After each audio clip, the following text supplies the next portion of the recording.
Today we're covering Terminator 2. I need your clothes, your boots, and your motorcycle. This whole first 3-minute intro, that actually cost more than the entire first Terminator did.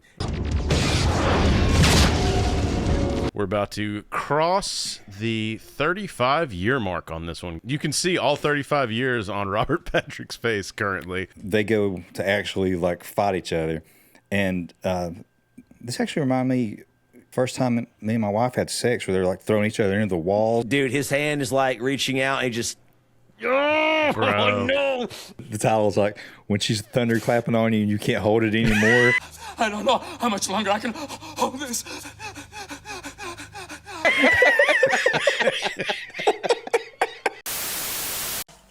4, 3, 2, 1. Cue music. I know now why you cry. But it's something I can never do. What's up, everybody? Welcome back to Beacon. Let's rewind the nostalgia podcast no one asked for. Today we're covering Terminator 2. Hasta la vista, baby. One of our all-time favorites. Let's just start off out of the gate, man. Where do you first remember seeing this? And I was introduced down at Leaf's house. No rich friend Trey needed. This one was on your house quite a bit, and Yes. I loved it. This was because I was kind of sheltered from this stuff, so I was like, what is all this? Chill out. Dickwad. Not to mention the fact that we are inundated with video games and Yes. toys in this. Leaf, who actually introduced you to this? My father, dude, took my brother and I on a matinee by like No just me- way. just the boys. My and father. watched this. Nice, My father dude. was a drinker and a fiend, but he was also a as he likes to call it, a big fan of the shoot 'em up, blow 'em up films, dude. And my mom obviously would have no part of that, and so he took me and my brother, dude, and we watched his kids with him, and That's it was badass. It was friggin' awesome. That's funny. My dad used to call them shoot 'em up movies too. Nice. Dude, Shaddy, where do you remember? You're a big Arnold guy, too. Yeah, so- man, I'm actually almost 100% sure I saw this one in the theater with my mom and dad. Wow, that's awesome. And the reason I remember that is I remember my mom, when you first see Linda Hamilton, when she turns around to the camera, my mom goes, "Oh, she looks terrible." And Chadwick's like, what's going on in my pants? You know, honestly, I kind of agree with her. She was a little too lean, a little too stringy for me. That's what my dad said. He was like, man, she just is like looks too butch. I'm like, She she's came been in down- a mental institution, Dad. I mean, she came down with a bad case of no acetol. Well, that no acetol led us over to... Get out of the street, you fucking bum! She Every did time, get out of the dude. street. And Yeah, she so went to she went to the fucking loony bin, or what does Frank call it on Always Sunny? I was shanghaied upstate to a nitwit school. You know what a nitwit school is?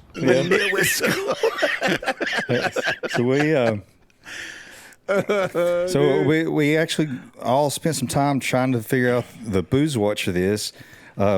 We saw Linda Hamilton take a shot of tequila, and we went on a damn Adventure. yeah, It's a quest. It's a quest for fun. but Exactly, yeah. but we found out that it was just a prop. That Yep. that tequila was not a real brand. So, by God, we're drinking real tequila tonight. Dude, Leaf, and Leaf, you're our tequila expert, man. I am. Dude, I am. which one did you pick for us tonight, my friend? I've got today. We're going to be trying out the Jose Cuervo Especial because it was a golden looking. It was beverage a golden one, man. So that we she all had. we all have the Especial, so we'll be shooting that for the uninitiated as we get Yes. over to that, man. So also want to shout out our Rewinder of the Month, last one of the month, man. Dude, June flew by, guys. It sure did, dude. Shout out Caleb, man, and this is one of my favorite Rewinder of the Month stories. So we record these a couple of weeks in advance. I get a message after I forgot, I think it was maybe Ferris Bueller or whichever episode for the first of this month dropped, and Caleb's like, holy shit, I didn't know I was Rewinder of the Month. Like, it was right after, it was like on Thursday when the episode dropped, and he's like, I gotta check my emails. Because I'd send him an email and like a DM on Patreon. But anyway, he was stoked. Swag is en route, so by the time this airs, man, you'll have your swag. We truly appreciate you supporting us. And that was nice. If you want to check to see if the Rewinder of the Month's watching and you hadn't reached out to him, just shout their name out, and if they get back to you, you know it's a real one. You know what I mean? It's real. So anyway, if you too would like to be a Rewinder of the Month, be sure to comment. You can comment on Spotify, all of our social medias. Just look up Be Kind, Let's Rewind. Trust me, I've Googled us a lot because I'm one of those guys. So, but yeah, check us out. Leave some comments, interact with us, and you too can be Rewinder of the Month. Get some free swag, man. So this one's probably going to go long. Come with me if you want to live. So anyway, Leaf, go ahead, kick us off with some boring-ass facts. Ladies and gentlemen, for those of you who are uninitiated, slancha. I said, goddamn. Yeah, I'm not great at that. Go ahead. Guys, Oh, man. I feel like I'm about to go to an 18 under club. Yeah, dude, I need to wash it down with this neat Be Kind, Let's Rewind mug. Be sure to go get you one. Anyway, go ahead, Leaf. Terminator 2 Judgment Day is a 1991 American science fiction action film directed by none other than James Cameron, who co-wrote the script with William Wisher, obviously starring Arnold Schwarzenegger, Linda Hamilton, Robert Patrick, and this one was filmed for a budget of 94 to 102 million. It was supposed to be much less. Right. It ended up being the most expensive film ever made at that time, up until that point.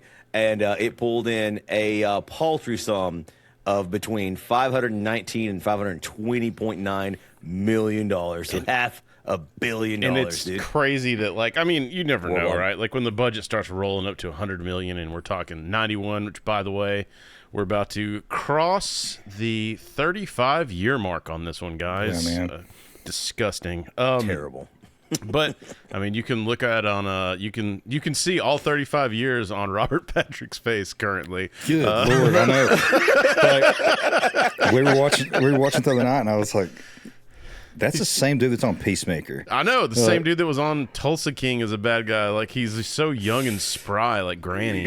He got 4 wrinkles for every year. Dude, I know, man. Dude. I mean, fantastic actor, still to this day. He's awesome, amazing. I mean that just, it's fun. dude, this, We're friends. Not really. I wish. So we've talked about this before, about how movies that get fast-tracked somehow end up being some of the greatest movies ever. This one was like, it was held up for a long time because no one kind of knew who owned the rights to the Terminator franchise. That was weird. Like, I guess James Cameron had somehow sold the rights to fund another film, maybe, and it was just kind of in lingo. So they somehow got it figured out, and it was purchased by The TriStar bought it, right? Yeah, Right. And I think they were kind of partnered with another studio or two, and they're like, we're ready to do this, but here is your due date. Like, this is when the film is going to release, and go. Dude, that's crazy. And so, also, I've seen conflicting reports on this because I've read stuff from Arnold that says he was on board for Terminator 2 from Jump Street, ready to go. And then I've read stuff that Cameron kind of had to, remember we talked about in the past, Cameron kind of had to convince him to do Terminator 1. Kind of romance him into Yeah, but I heard the same thing for Terminator 2 because, I mean, look, dude, this is 91. Like, Arnold's starting to do some things, and so he didn't want to be just this typecast, buff dude or whatever. This is shortly before, I think, we start getting into, like, some comedy stuff with Arnold as well. Shortly after. Yeah. So this is after Twins, right? He had done Twins and Kindergarten Cop. Right. already. So he's not, I don't know if he wanted to go back to that but then I saw interviews with Arnold where he's like, I wanted to do this and always wanted to do this. And so anyway, pick your story, whichever one you see fit. Well, but, what I heard was, of course, on the original one, Arnold did not want to be the bad guy because he wanted to be the lead. Yeah. And Cameron talked him into it. On this one, Arnold was kind of embracing this more comedic.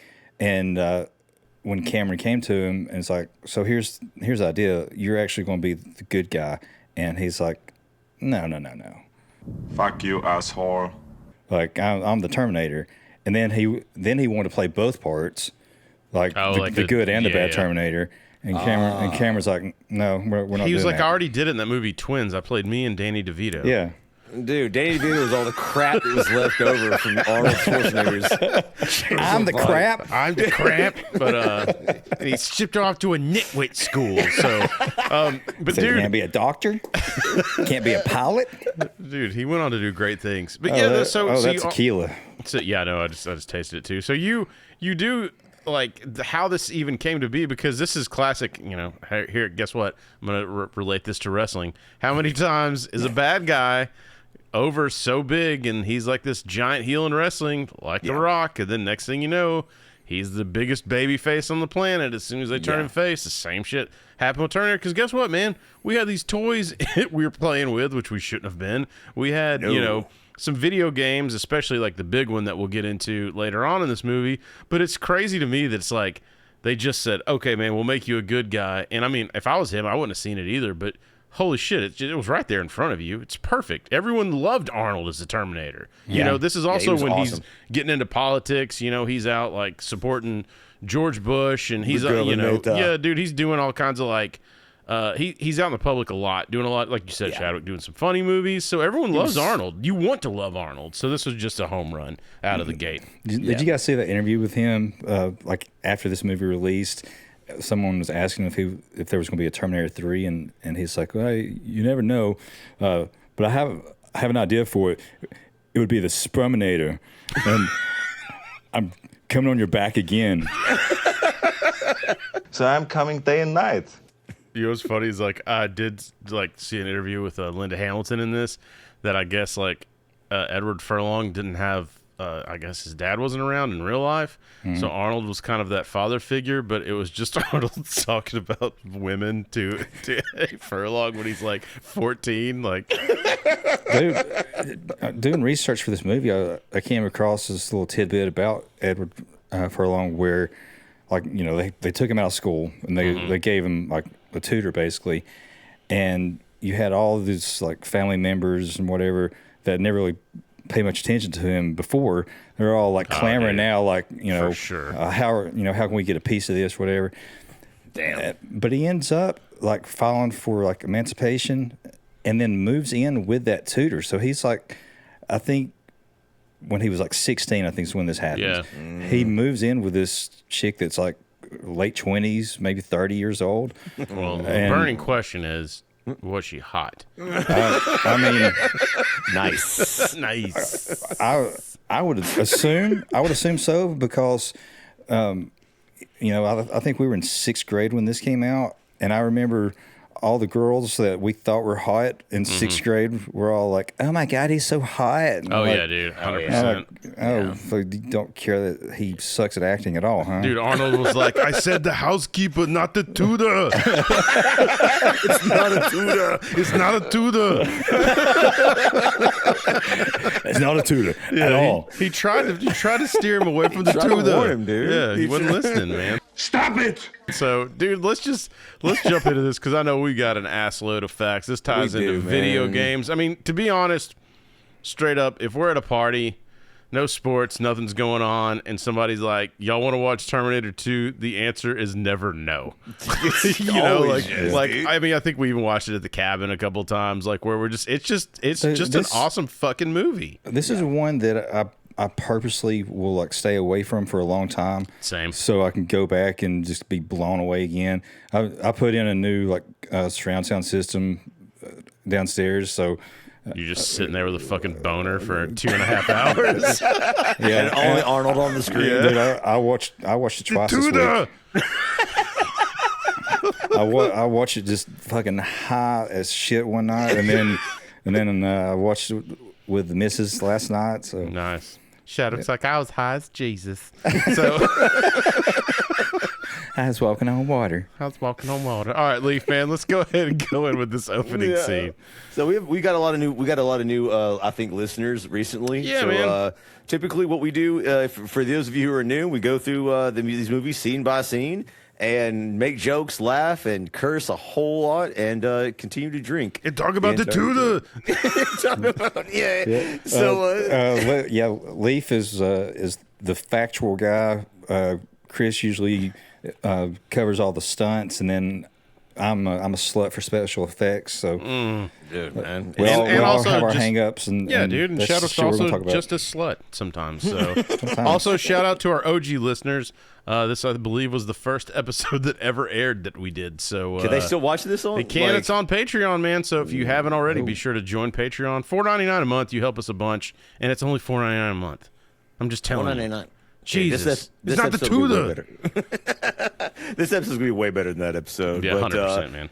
This film opens up with basically a slow motion scene of a modern day city. People are, going to work. Children are playing on the playground. It's just a normal, average day in any given city. Of course, this is L.A., so L.A. Yeah. Cut to the actual L.A., the dystopian, nightmarish future.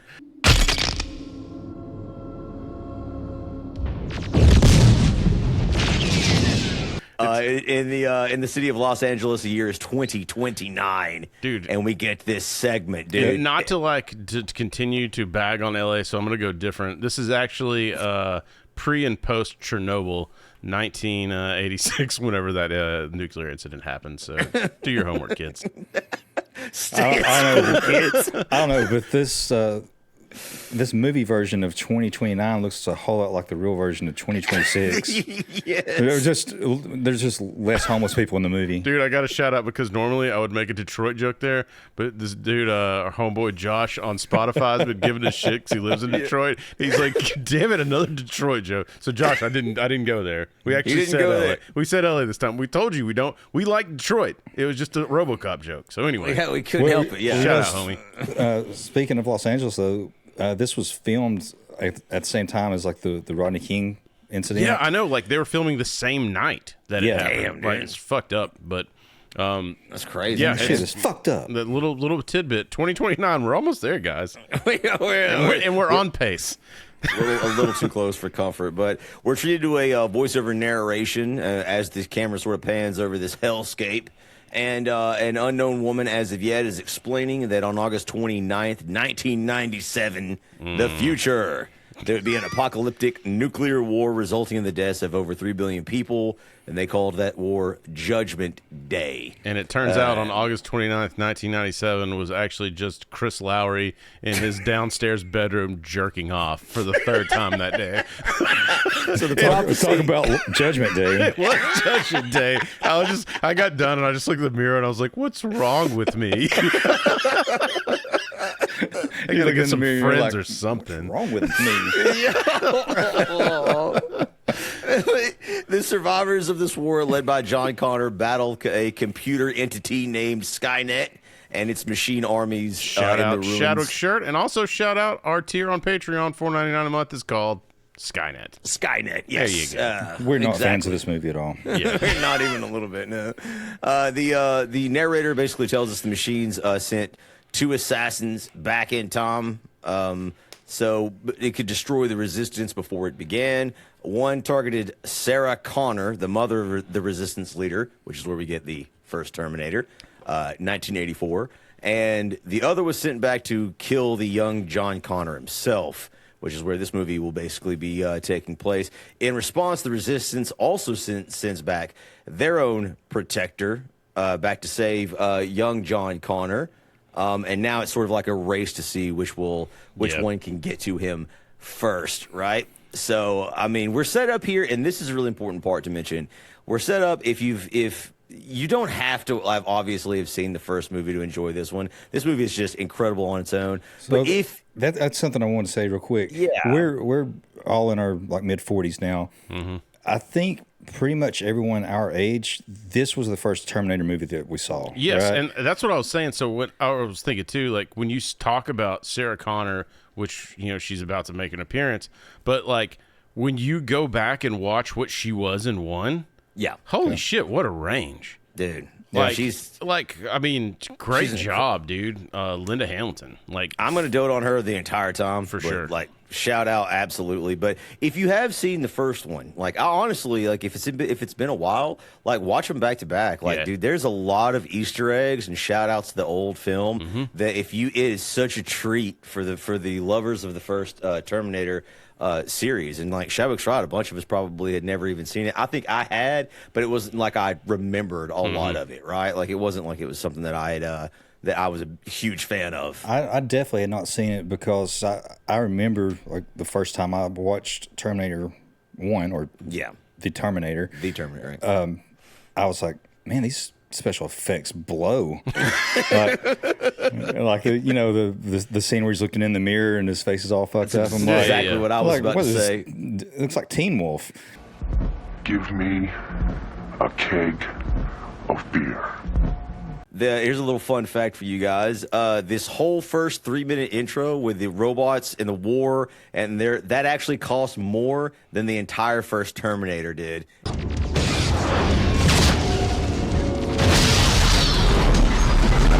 wow. Yeah. That's The crazy. first Terminator was like $5 million. It was like no money, dude. But like, I mean, it's a great scene. You see the Terminators battling like the humans with their lasers. You see Laser skulls guns. getting stomped on, rolled over from like this apocalypse. Like One of them, he told the guy to bite the curb.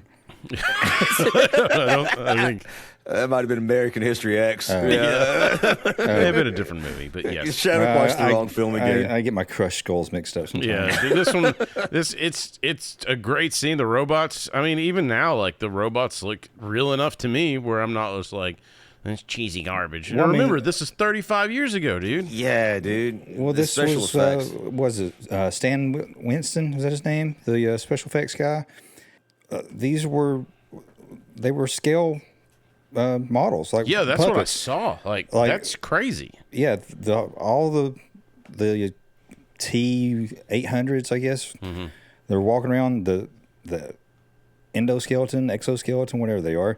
They're real like animatronics on cables walking around. So they're picking up real light. I mean, that's what's crazy. Like going back and watching this, everything looks so damn good.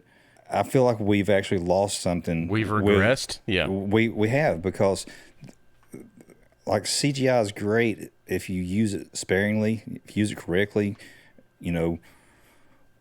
Morph it in with practical effects like they did here. This movie looks better than. Look, I saw the new Masters of the Universe this last weekend. yeah. It's a fun movie, but it looked like shit. I mean, it Really? looked Compared to it this? was just this out of a cartoon. Nice. Which, I mean, how dare you make He-Man a cartoon? Remember, a baby is just a fully baked cream pie. Until we meet again. The future sequence ends and cut to one of the most badass intros of all time. One of the sickest musical scores. Yes, dude. The flames of war and like nuclear holocaust are like engulfing. You see this like the metal skull of the Terminator with red eyes and flames. Dude, the image is still almost like gives me chills this very day. It's it's so cool, man. Dude, like, love it's it. Yeah, and so it's freaking cool. It is one of the best theme songs. Yeah, it is. Yes, anytime I man. hear it, I'm just like, hell yeah, like let's go. Good times, let the good times roll. Yes, and I mean, dude. even Chadwick, on your last watch, though, you were like, dude, when that music hits, and we're like, yep, every time, man. So If I had hair on my arms, it would have stood up. yeah, Yes, then it dude. closes. You get the Terminator logo, and we're off to the freaking races. We're off to the man. races, dude, and the two Terminators arrive back in the futuristic year of 1995. And Chris the is first still in his basement jerking off for the third time. It's like, kind of my hand's starting to Like, cramp. what's wrong with me? Like Ace of Base? Yeah, I'm like, I did see the sign. It did, dude. the first Terminator arrive is the T-800 Terminator, played by the illustrious Arnold Schwarzenegger.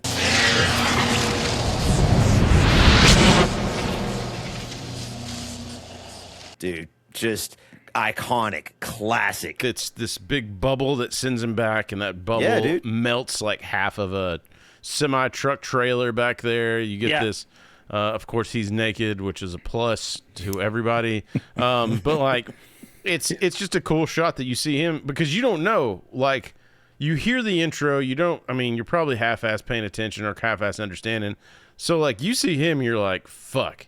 Like, here we go. Like, this is the bad guy from the first one, right? He's the killer, dude. Yeah. And you know the machine sent back a killer to kill John Connor, and it would be safe to assume, watching this for the first time, that he is back again to kill John Connor. I think that is lost on a lot of us because we're so used to this movie. Yeah. Like, and we're so used to, we watched this one first, so we know Arnold's the good guy. We know he's the good guy. But if you watch this, like Leaf suggested earlier, if you watch these back to back, you would suspend disbelief and say, oh, shit, this is the bad guy. And what ensues is what a bad guy would do.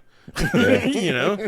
But, you know, they actually had a trailer that told you he was the good guy. There was actually a really good tagline in it. It says, "He's back for good."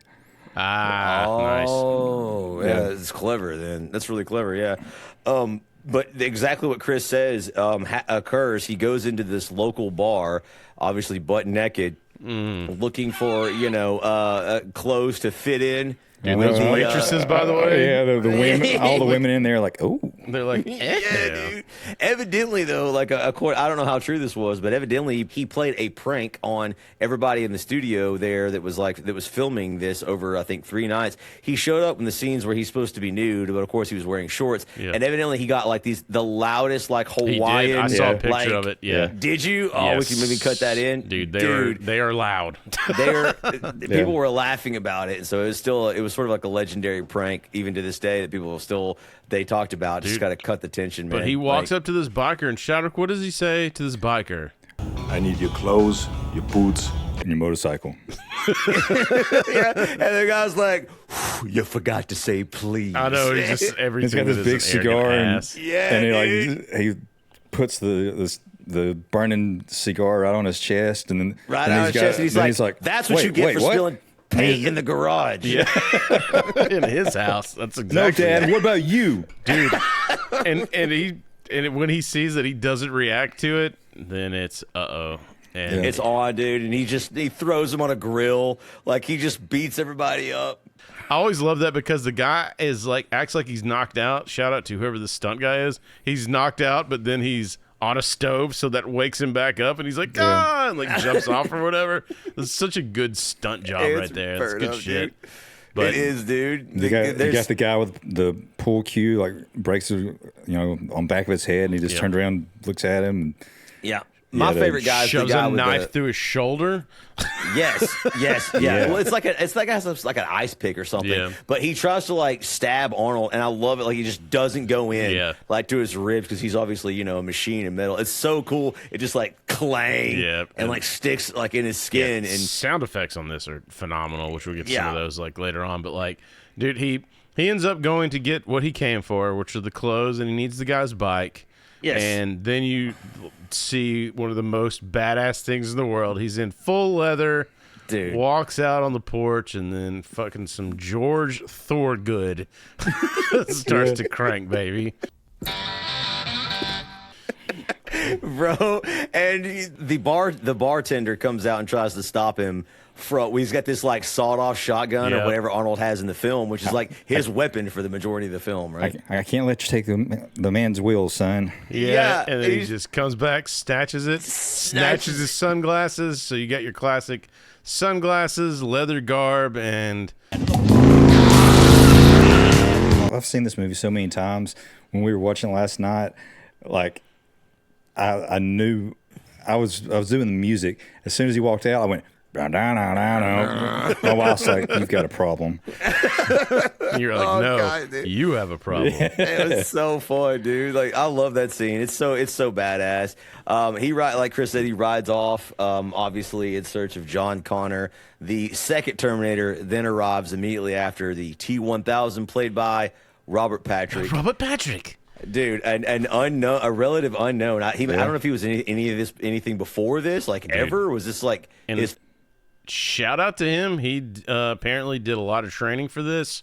because of the running the scenes. The sprinting, dude. So he got a trainer, learned to just breathe out of his nose because he didn't, for the takes, he wanted to show no emotion, not like any exertion or whatever, and he freaking nailed that shit every single time, man. So, and on the first time we covered this movie, I remember like I looked up all of his references for creating this character, and I want to say it was a lizard. It was an iguana. Yeah, I think. Like he wanted to like never blink. Basically, he always like kind of had his head down, like looking up at you. And I mean, there's been several people like Jason, would do like the head turn. Shout out Rewinder of the Month, Jason, when we got to just kill people for a while while he was doing that. But yeah, man. So you have that where it's like that's kind of cool, where he's just doing the any killer. I don't know what it is. These little head movements that are kind of animalistic always translate very well to the screen. But when you first see him, when he shows up, dude, he's just kind of a regular ass dude, And I think that is like really clever too, because if you were going to send someone back in time to infiltrate humanity, like wouldn't you make him not a standout person like right. like Arnold? Like Arnold, yeah, he's like huge. Everybody's going to notice him. This guy he's normal size. He's got a normal look to him, and he integrates better, like as a conversationalist. Yeah, he does. Like he talks to people better. Well, I kind of like, because we're the T-800 to the T-1000. You see the upgrades pretty quick. We see pretty quick the liquid metal situation, which was an effect that we'll talk about in a second. But like the fact that he can change personalities, relate, has inflection, again, like Robert Patrick, great actor, like big fan. We're all big fans of his, especially like we said, Peacemaker, and then Tulsa King, everything that he's been in.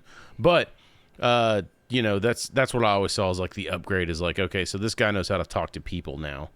Right. Yeah. He's more personable. And he's more adept at blending in, right? Like into the environment, being more human than the T-800 But was. he does take over the policeman's identity very quickly. Yeah, I was going to say, like, he's much better at, or I guess lucky at the people that he assumes their identity, or especially the vehicles that he takes. Yeah, dude. So, he becomes a cop, so he's in the cop car, so he can use the computer to, look up where John Connor lives. He sees this little rap sheet comes up there. And it's not only like useful as far as like the tech is concerned, because he has access to like all of the the police information to be able to find John Connor.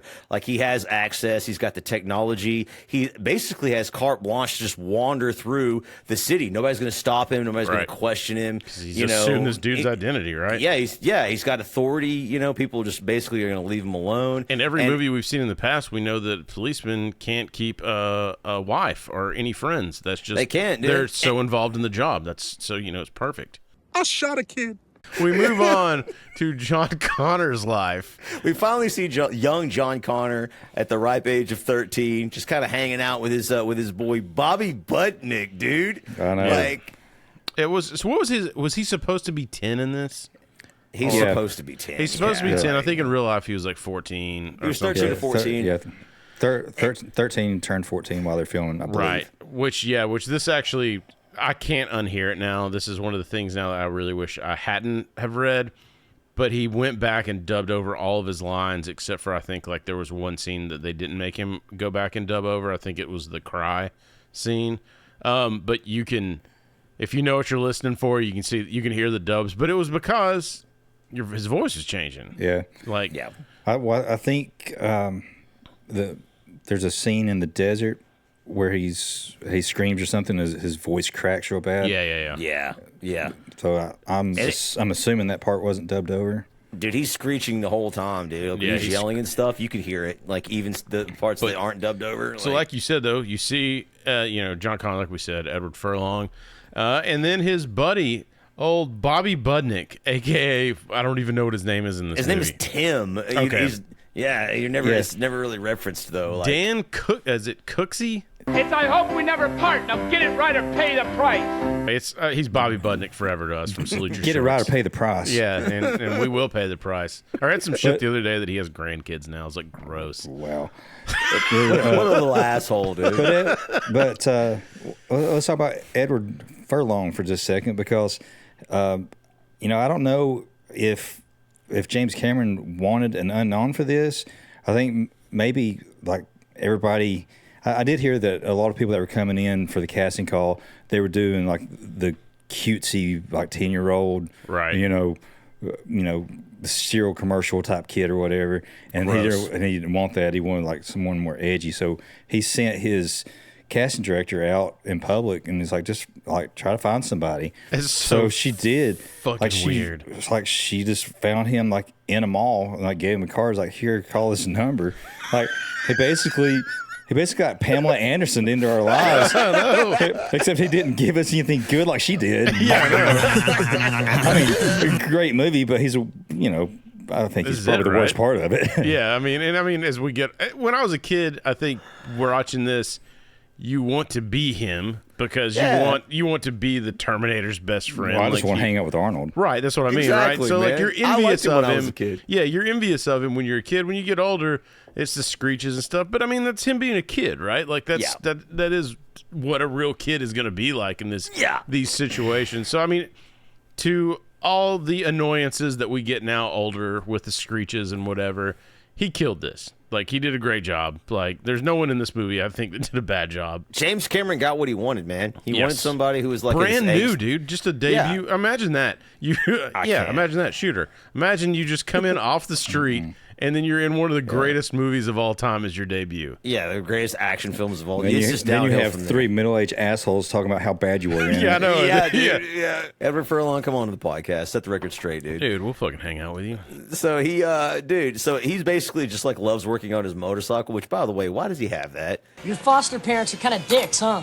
I love how his foster parents he's living with, they're like, we can't control him. How about you just take away his motorcycle? That would be a huge... I mean, I wondered about that. Like, are they talk about him and Budnick talk about them being dicks, but did they buy him that motorcycle? Or did he steal it? Did he steal money out of the ATM and buy it? That's what I assume. Yeah, or maybe his mom left it to him. Maybe that was his. Because it is an older bike that they are constantly working on. So maybe it's something that is. I go with the innocent route that maybe it's like one of the last things his mom gave him, or he had which would make sense because she would want him to have his independence because of who and what he is. But I'll tell you this 100%, like the fucking scowl on his foster mom's face, like when she's yelling at him and she goes in and is only topped by the stepdad, who I'm surprised he got through any takes without using the N-word.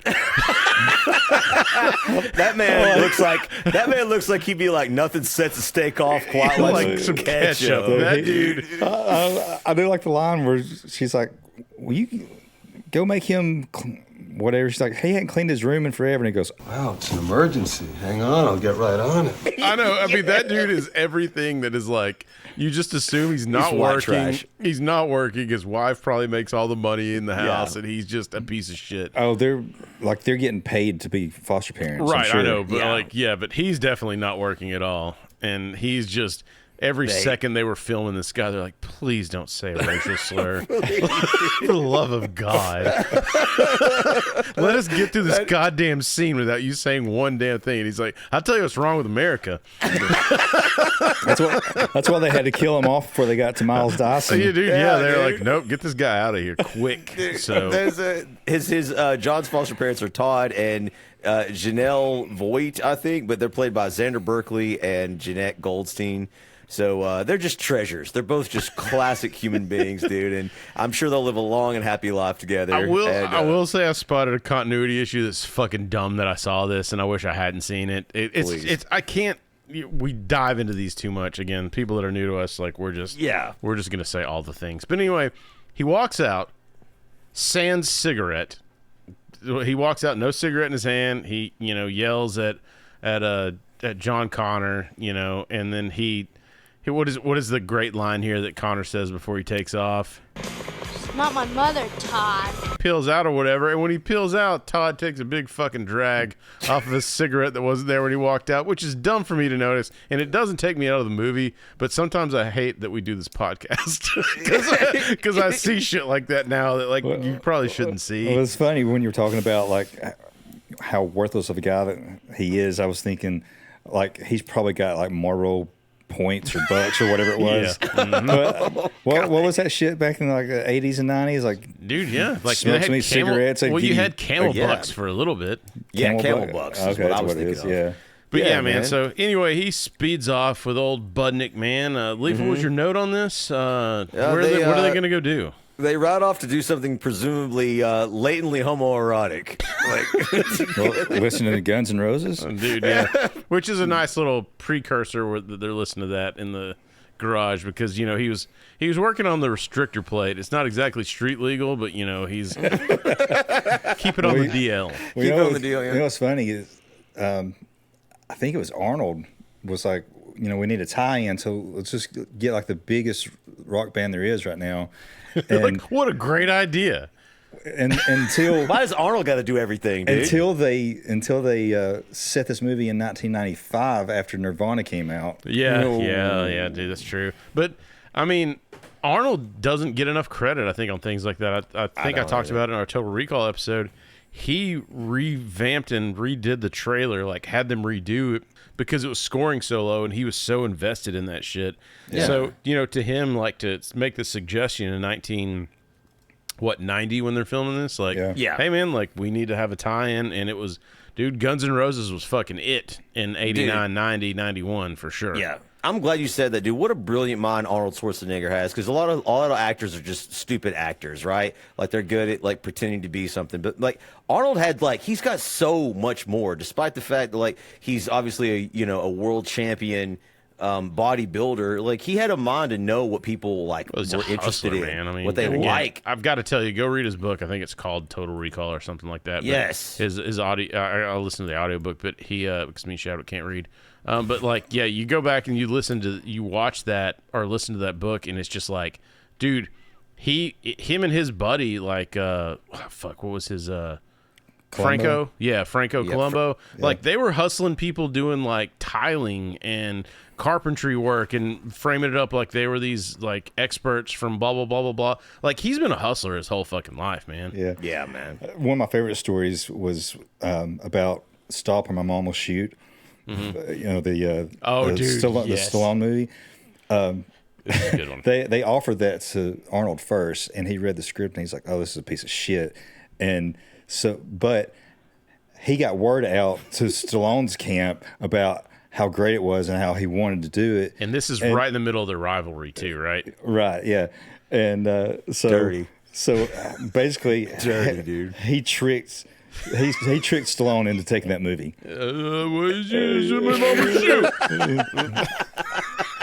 And that movie is so bad I don't remember a single fucking thing from it. Yeah, me either, man. Except for the mom was never shot. So now he takes off, and you're like, cool. Like you don't really know what's going on. He's just fucking out. And then it cuts to this scene is crazy because it goes to the nitwit school.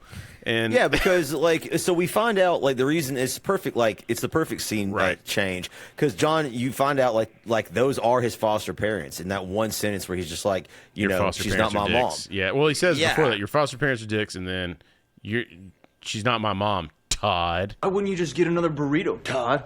Yeah, exactly. So the question is well, where is his family? Where are his parents? Obviously, and then we cut to the Pescadero Hospital mental facility, the nitwit school. Mm-hmm. You know what a nitwit school is? That's where we meet, obviously, Sarah Connor, played by Linda Hamilton. Dude, straight up just going in, doing pull-ups. For real doing pull-ups, too. She got in some phenomenal shape for this. I know she was skinny, but she wasn't she was muscular and lean for this. And she put the work in to get there for this. She respect for any body. actor. Yeah, respect to any actor that does that, changes their body for a role. That shit ain't easy to do. Yeah. Evidently, she went on a 13-week training regimen where she worked out constantly and trained in martial arts to get ready for this role. And dude, she broke herself. And her performance again, this is one of those when we talk about Aliens, like with Ripley, and you know, we talk about this with Sarah Connor, and then you know, that's why I think when we started this podcast, one of the things that we harped on was the people being like, we just need strong female role models in movies, and I'm like, we grew up with strong female like these are strong badass women, man, like that we respect and are like, they will fuck you up. And we know they will fuck you up. And Disney's no, that's not what we're talking about. No. We'll show you a strong woman. Yeah, and it sets it up in this scene because you're introduced to Dr. Silberman, played by Earl Bowen. He's explaining to the other doctors, they're like having a tour of the facility. Like he kind of tells about Sarah Connor's background. She believes that a machine called a Terminator, which looks human, of course, was sent back through time to kill her. Which you already know it if you've seen the first movie, and you assume she's like in there because she's trying to tell somebody about the future robots that were sent back in time to kill her. That's original. And also that the father of her child was a soldier sent back to protect her. No. He was from the future too. And dude, but it explains like how strong, intelligent, and capable she is. And Dr. Silberman's like sort of like diatribe about her, like when he like they're looking at her through like a window 'cause she's in a cell, right? And she's like, Good morning, Dr. Silberman. How's the knee? She stabbed me in the kneecap with my pen a few weeks ago. He's touting her and like as a trophy piece to these people he's giving a tour. And He's she's like, how's the knee, her, doctor? After she's done 1,000 pull-ups, dude, exactly, yeah, like it's just, so she's I'm wrecked like her still room. struggling to get one. I'm like cradled like a fetus, like just hanging, legs dangling like a paraplegic. But like, so you get to, when you see her, like, I love this scene because she looks like an animal, like Cage. Yes. She looks crazy. She's working out. She looks shredded. Like Shabbat says, she's super thin and she just looks insane. Like, and the doctors are sort of like staring at her through the, you know, through the cell window, and she kind of turns around and She just looked feral. Like it's probably like anger. You're right. Her hair's all down her face. She just looks fierce. She looks insanely fierce and crazy, and so you know they that's basically sort of the end of the scene. This is where where it goes back to John's parents' house. This is where you get to see the layers, really, of the T-1000. Right. Yeah, and this is what I was talking about, because this whole conversation, like he comes off as a police officer, right? Yes. It's like, is John, can I speak with John? Well, you could if he was here, you know. Right. But then he asked for a picture, and he's like, he's a good-looking boy. Mm-hmm. I mean, he seems like an earnest, good guy. And then they're like, does this have anything to do with that other fellow that's here, big guy on a bike? Yeah. And I love that. Like, he's looking down the picture, and he just like kind of looks up and almost smiles. He's like, no, I wouldn't worry about him. Yeah, it's good foreshadowing, and that's and Todd the entire time they had to cut because there was just a slew of things coming out of his mouth that they had to cut to the next scene before they got out. just the hard R, dude. It was. They think they're the best dancers. Like, Jesus, Todd, just please. stand there and fucking look like a racist redneck. You don't have to be one.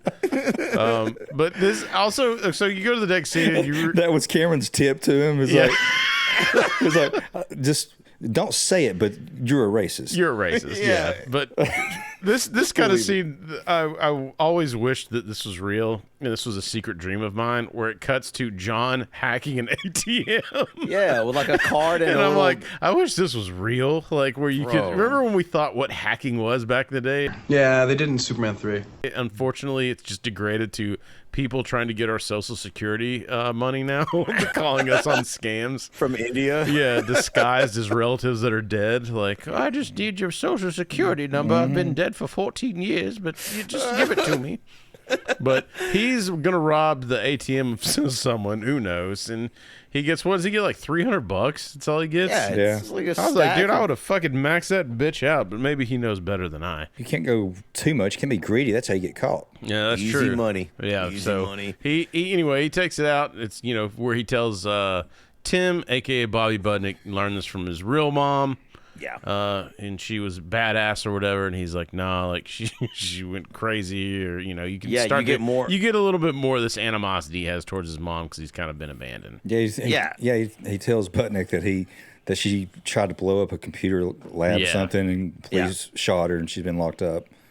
And so you're like, damn. So they ride off to the mall, which would have been boss, dude. If I had $300 just free back in the day to go to the mall, bro, it's like 25 cents a game, bro. You could be there. You couldn't spend all that money, bro. Well, not at the arcade. And remember, he's supposed to be 10 years old. I know. Like, I mean, honestly, I had a dirt bike when I was 10, but I wasn't riding around downtown Los Angeles on it. In L.A.? Yeah. We were a friend on the back. Hacking ATMs. Dude, looking for fucking donkey lips. Shadwick's like, I was looking for beaver lips. Not donkey lips.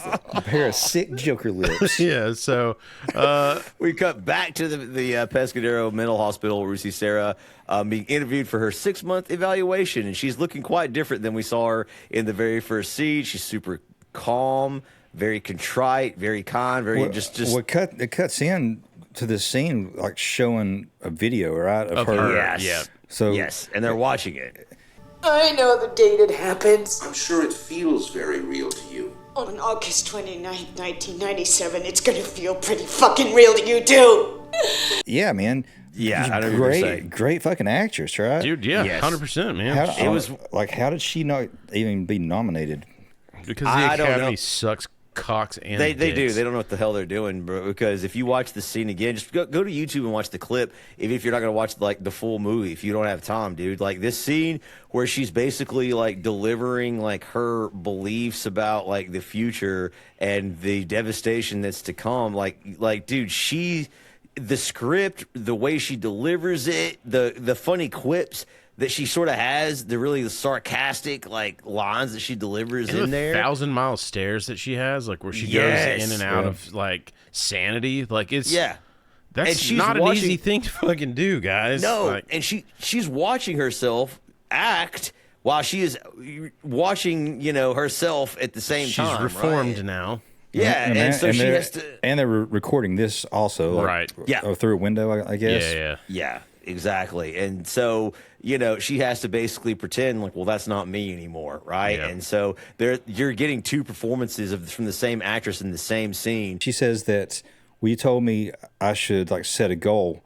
Mm-hmm. So she wanted to see her son. So at 6 months, So for 6 months, she's been moved to a minimum security prison, right? Is the goal, right? So if she can get to a minimum security prison at 6 months, then you're like, okay, she can see her son then. Yeah, so she's been playing the long con for 6 months, we assume. And then the guy's like, the thing is, I know how smart you are, and I think you're just telling me what I want to hear so that you can get out of here. So he's like, I have no choice but to recommend you stay here for another 6 months.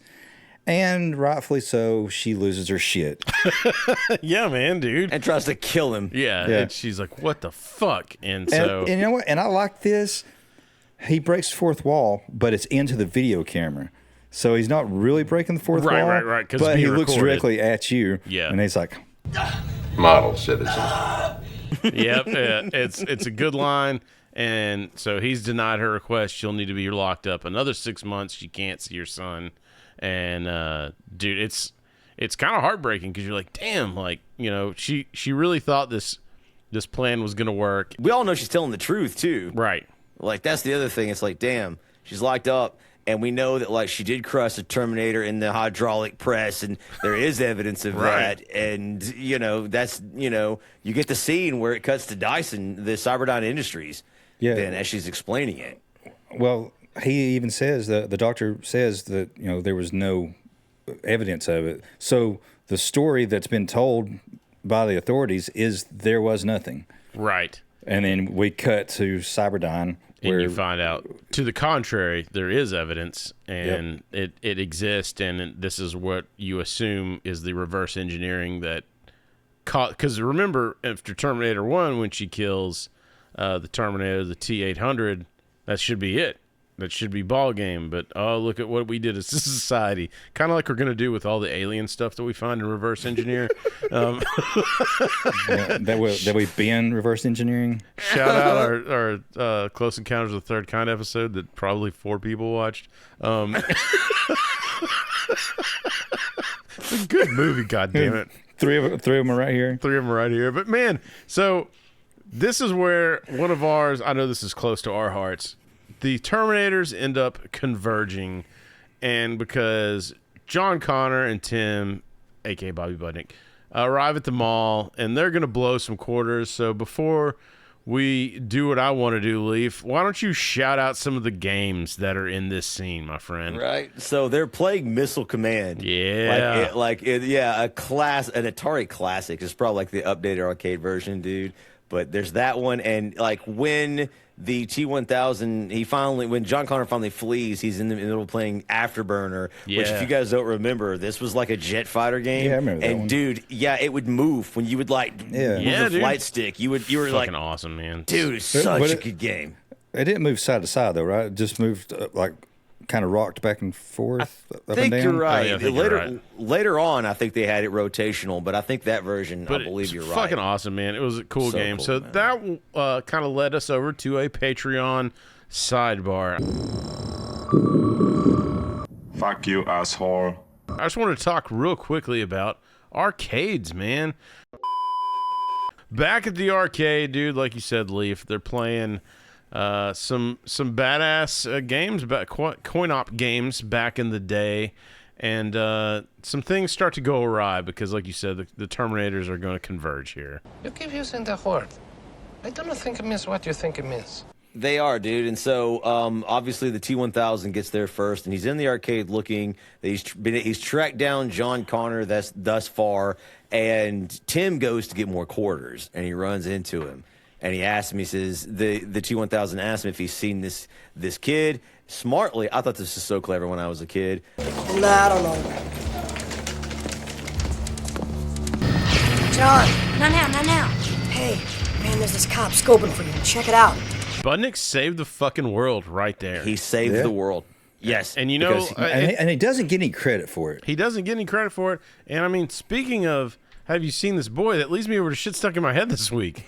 Yes, officer. Is there something wrong? Have you seen this boy?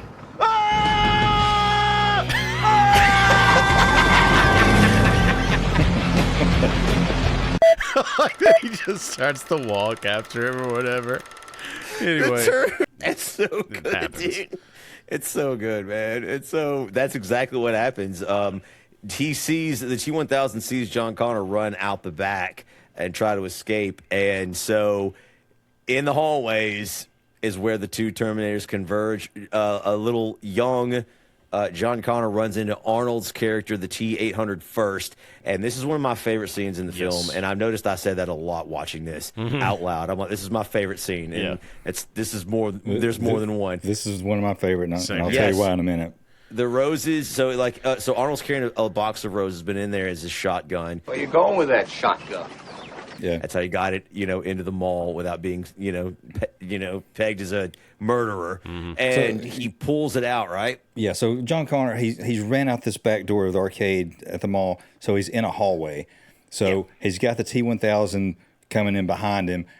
He's running straight toward Arnold, and Arnold drops the roses, pulls out that shotgun, and I just love the get down. Yeah, and it goes in slow motion too, because you're thinking too, like from John Connor's eyes, he's like, "Oh shit, like this dude's about to fucking off me."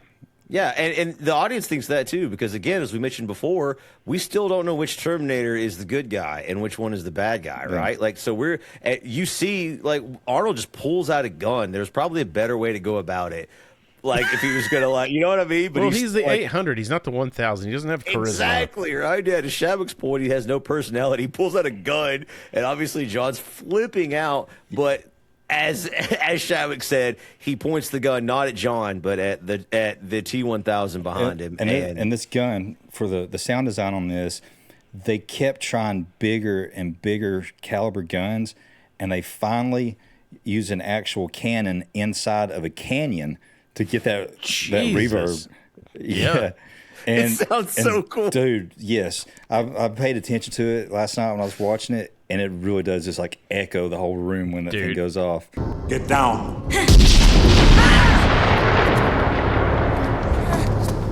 And what's great too is like, so it, you know, pierces his liquid metal or whatever, which we probably a good time to get into that. But before we do, I noticed this last watch through, they actually have these pieces of liquid metal that's dented that they put on his costume for the T-1000. So like when he's walking around, he has, those are practical effects that are in there. Those things were, again, Stan Winston, he's a genius when it comes to special effects. These things were spring-loaded, like pedals, basically. So it was almost like a squib. It would go off and came out like a flower petal. That's what I couldn't figure out what they were doing. So that's crazy. Yeah. That's awesome. So that's not CGI. That's no.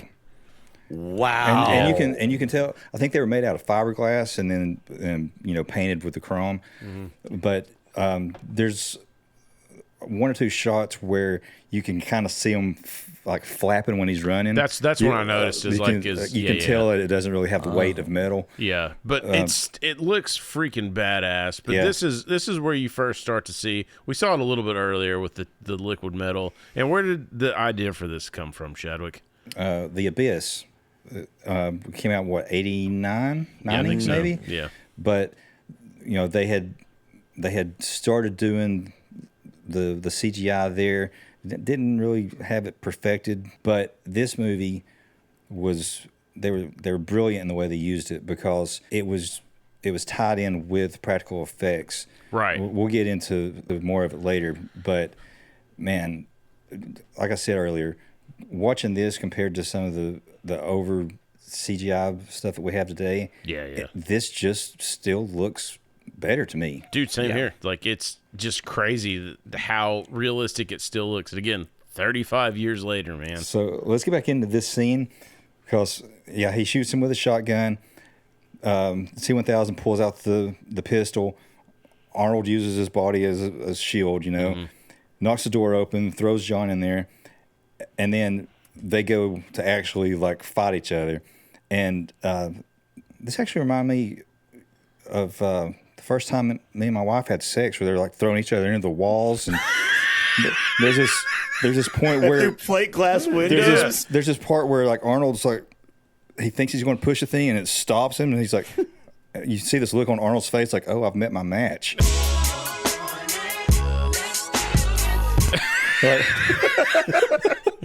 Yeah, and then I got thrown through a window. Yeah, I think you're the only one that got aroused during this scene. Aroused. Not the only one. Not the only one. All right.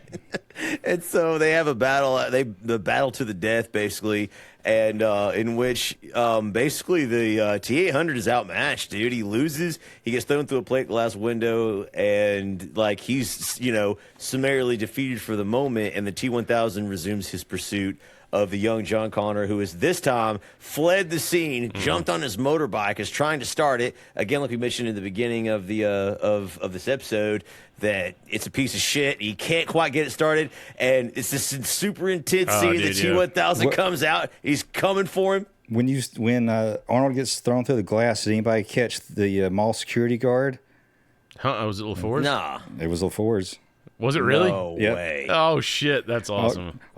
Sven O. Thorson. Yeah, man. He's even got one confirmed kill. That is beautiful, dude. Like, and also shout out Peter Kent, Arnold's stunt double in this, did a phenomenal job. There's that intense moment where John Connor's trying to get his motorcycle started, and he barely gets it started and starts to ride off, and the T-1000 is running and chasing him. He was running. And, dude, Robert Patrick was actually catching that motorcycle. Yeah, dude. Like, I don't know if they told him to like slow down or if they gave the motorcyclist a bigger head start or what, but he'd gotten so fast from training that he was actually not only keeping up with the motorcycle but catching it, which makes it even more terrifying. And again, his face, like it never, there's no exertion, there's no whatever, like he is he's a machine chasing after him. And It's so cool. He said in an interview one time that he would keep his arms out to the side a little more because he never knew in which scene he was going to have his arms turn into blades. Oh, okay, that's true.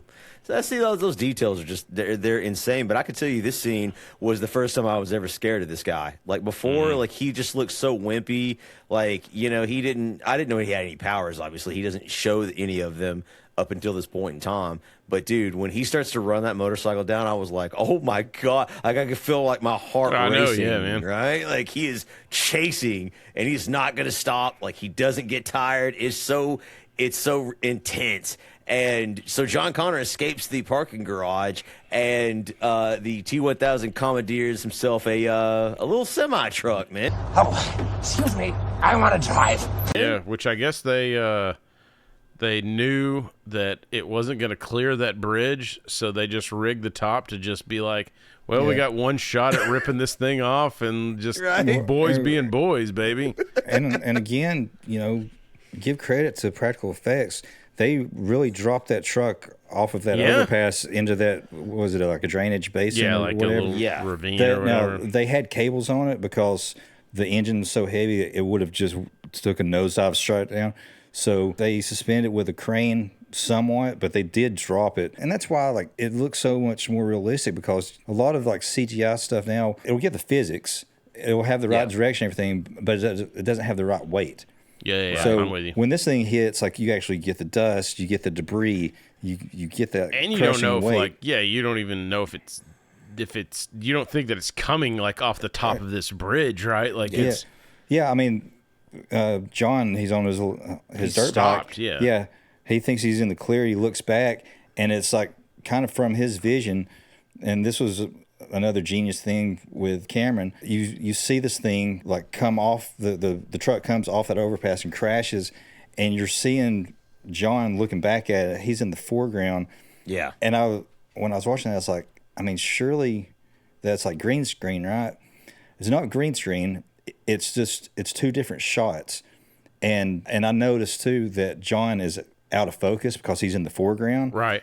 So that helps blend it in. Yeah. So you've got a horizon point. So you've got him kind of out of focus, and then the truck is in focus. Yeah. And they just put the two together. It's such a cool scene, man. This chase scene is awesome because then you see T-1000, a.k.a. Arnold, on the bike looking badass still, even though he's thrown through a plate glass window. He's all right. He's caught back up, dude. He's got the shades on still. Dude, and this truck is coming after him. Like I said, you get the scene where the top of the truck gets ripped off from one of these bridges. Arnold's, down there. I can't remember what order it happens in, but he swings around. I love how he effortlessly picks freaking John Connor up and just loads him on the bike and just keeps going. When he's doing the shotgun cocking, like spinning with the one, where he flips it. Dude.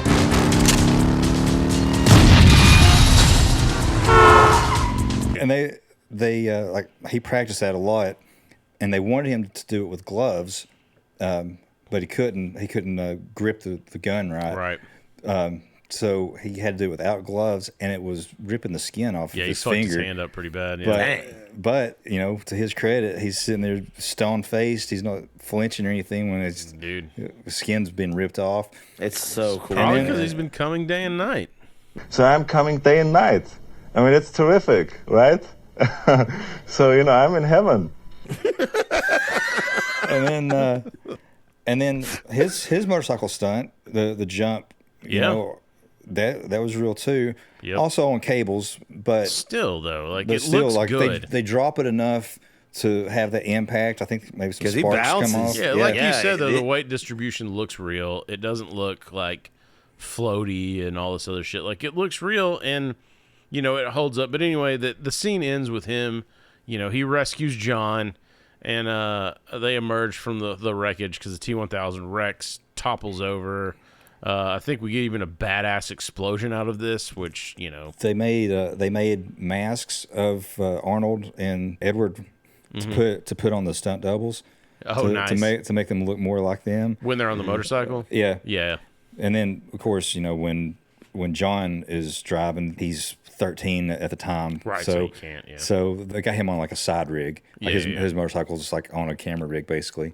But still, badass scene. Like you said, it blows up. You almost think that they defeated the T-1000, but... Yeah, because, like, at this point in time, I thought when I was a kid that, like, he just, like... had like Wolverine healing abilities. Like I didn't understand what he was, right? Like Chris is right, you're still confused about what the T-1000 is, and after he wrecks the semi and it blows up and you get the wheel come rolling out, which everyone thought he was inside of it. It's the stupidest thing, but I did too. Yeah. It's like I'm like, he's in there, dude. He's gonna jump out. When the wheel's coming out and Arnold cocks the gun again. Yeah.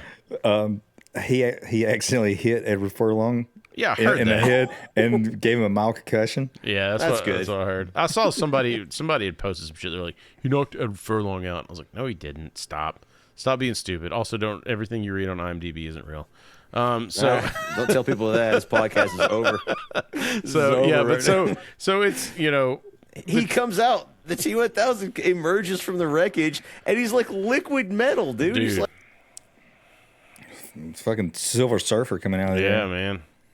And he comes out and you're just like, Jesus Christ, like, I don't know. It's the first time it's not the first time you see it, but it's like coming out of the wreckage was an awakening for me where I was like, good Lord. T-1000, he's like, how do you fucking kill him is what you're thinking at this point. Like, everything just exploded and like, what are you going to do? It's just invincible, basically. Yeah. And so the next, the next scene is where the T-800, Arnold's character, basically rides away with John Connor and tells him, like, look, this is what's going on. This is what I am. But John kind of already knows because all the crazy stories his mom told him are actually true, and he's realizing it. So he's having this freak out moment on like the side of, I think they pull off in an empty parking lot, and they're sort of he's having to come to Jesus moment with the T-800. Like, dude, I can't believe this is real. Push on his face, like, yeah. So you're real, huh? You're a Terminator. And this is when you get the description, which I love, is the T-1000 description. Like, he can mimic voices, he can change into, and then John's like, so he could just be like what does he say, like a pack of cigarettes or something? He's like, no, it's got to be similar mass. So could he turn into a gun or a bomb and blow everyone up? And he's like, no, because that has like inner workings that he can't do. So they really set the strengths and weaknesses up for you of like what this thing can and can't do, and make everything make sense that you saw earlier. So people are like, actually, he should have just gone ahead. I started to say, dude, this is literally autism protection, bro, because of Star Trek fans. Yeah. It's like, actually, Khan's a hard ass. He was a hard ass. He was a hard ass, man. So John slowly starts to accept the truth, man, and he's just like, well, like, what's going to happen now? And Arnold basically tells me, he's like, well, the T-1000 logically will probably go to your parents' house, expecting you to return there. And he's like, well, I got to warn them, they're dicks. And so he goes to a payphone. Shout out to payphones, R.I.P. to those. And he calls his parents, or his foster parents, and his stepmom answers. And they have a conversation, and John immediately knows something's wrong. Yeah, she's not a total bitch. She's like, I was really worried.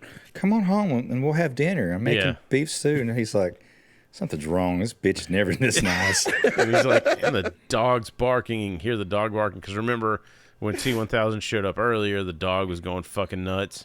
Which, by the way, I found out there was a deleted scene where T-1000 kills the dog. Yeah, I saw it.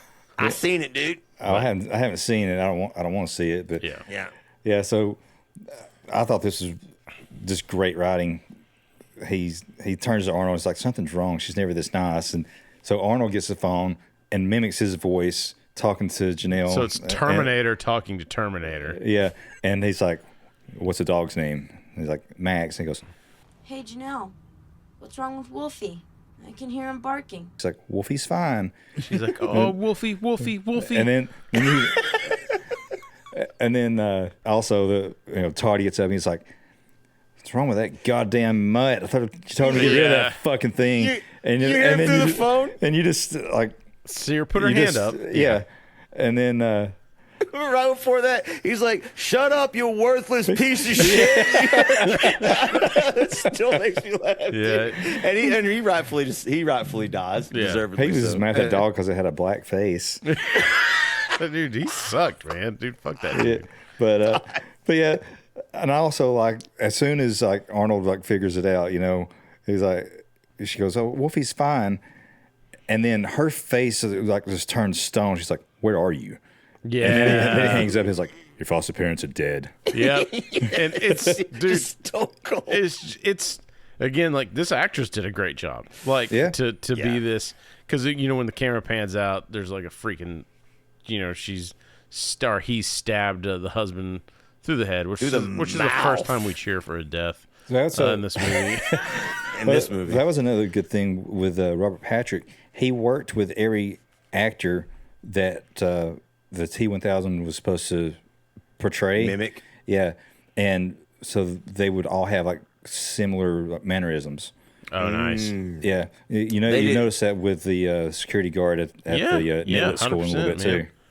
Yes. Nitwit school. You know what a nitwit school is? And so the next logical target after this, the T-800 tells John, well, he'll go after your mom next, like clearly to mimic her, because as we learned at moments before, the T-1000 can only mimic things he's touched. Mm-hmm. Yeah. So he has to and then John's just like, well, what happens to her once he like mimics her? He's like, well, typically like they're killed, like right, because obviously. you don't want him to show up, right? So yeah, he's a Terminator. He's like, well, we gotta go too, get her. He's like, negative. Yeah, negative. Yes. And you have this whole amazing freaking scene where the T-800 grabs John, and John's like, "Let me go!" And he starts like basically crying. He don't say, "Let me go." He's like, "What are you doing? Yeah, what the hell?" Like, yeah. And then he screams, "Help!" And you got these guys that looks like maybe they're just leaving the gym or something. Like one dude's got hair like Malibu from American Gladiators. Dude, they look like they just got done training for world-class championship wrestling in Dallas, Texas. Dude, they're literally just shooting up in each other's asses. Hey, why don't you guys go down to the gym and pump each other? Right there in the parking lot with steroids just and other juice. fluids. Yes. And so that like we realized like Shadwick mentioned, like when John finally tells the T-800 to let him go, like he immediately does, and John realizes he has to do what he says, and so hits him with that stand on one foot, and he does the stand on one foot, and he's like, "Oh shit!" Yeah, he drops. I know. He's like, "Let me go," and he drops him, and he falls, and he's like, "Why the hell did you do that?" Because you told me to. Yeah. And so the two jock douchebags show up, and they're like, "Dude, what's going on? Are you okay, kid?" They're trying to help him, and then he's just like buzz off. He's just being an ass. Yeah, like for what reason? For no reason is he an ass? No reason. And that jock's like, "Fuck you, you little dipshit." He's like, dipshit. Put your leg down. Did you call moi a dipshit? And then this is one of my only lines I really like from him. He goes, "Put your leg down." Yeah, because Arnold's still standing with his legs on one leg up. But he knows that now he's got like the ultimate trump card to anybody. So then he tells him to handle him. He's like, "Take care of these bozos." And so he does. He takes care of He lifts them. up one of the dudes by his mullet, and then the other guy tries to choke him, and he breaks his arm. Throws him on the hood of the car, pulls the gun out, and John just barely knocks his hand out of the way before he shoots a guy in the face. It turns out he's a Terminator, and they terminate things. Like, you were going to kill that guy? Yes. Yeah, I'm a and Terminator. John is John is mortified. He's just like, "You can't go around killing people." Why? And I'm just like, why? You just can't. Why? Yeah, dude. And so he basically orders him not to kill anybody. He's like, "Dude, this is wrong." Well, then what are we doing? And now we've also got to go save my mom, since you have to listen to me. Yeah. Yep. And he orders him. He's like, "I'm going to save my mom, and I order you to help me." And so that's exactly what happens. We'll see more instances of this later on. But what I learned from this movie is don't ever try to help someone. Right? Why? Basically, dude. Hey, no good deed goes unpunished. 100%, man. It's true. It's absolutely true. And so we cut back to the nitwit school. The nitwit school with Sarah, and she's being sort of interrogated by the police. involving the incident in the mall, because this is a cool shout out to the first movie again, man, this is cool. The Terminator. These were taken by a video surveillance camera at the West Highland Police Station in 1984. These were taken at a mall in Reseda today. Dude, really cool. They're like, look, this guy's back. Like, the guy that shot up the police station and killed those police officers, he's back. Like, he's the same guy. Like, we know you were involved in the incident. You were there. Tell us. And she's just comatose. That's it. Go comatose for me. She's like not, and I believe it's great acting because she's looking for an opportunity to escape, and she steals a paperclip. But I believe in my heart, she's also stunned That because he's back, she thinks there's another one. He's back. Being sent back to kill her, and so I feel like she's stunned and shocked The because cops are like, a sick bastard planted drugs all over the house. all over the place. All over the place. But I like, though, that they showed actual pictures from the first movie. Yeah, me too. They're like, Yeah, that was great. Like these pictures were taken in 1984, and these pictures were taken today. And so like they basically give her meds that she's on full restraint when they, and this is fucking one of the creepiest scenes in a movie, and could just cut you to your core when that dude is checking on her. And he licks her fucking face, and and that dude looks like a cross between John Hughes and Stephen King. Yeah. Yes, dude. And it's just disgusting. And that dude leaves, and then she spits out the fucking paperclip out of her mouth, which I read that she actually learned to pick locks with a paperclip. Like, and I don't know if it's the restraints or if it's the door, but one of those, she actually does pick the lock on film. Like, she learned to do that, and so she and I can love do that shit because me too. There's no reason, like, she didn't have to learn to do that. You would never know if she didn't do that, but the effort put into this role, like, you see, method acting, man. Dude, with her in this whole fucking role, she just nails this, man. With actors, there's a big argument about like method acting because you can turn into like Jared Leto and be a gigantic dick that nobody likes. But like, or like Anne Hathaway on Interstellar, she kept like asking all these questions, and finally McConaughey was like, "Jesus Christ, Anne, we're not actually scientists."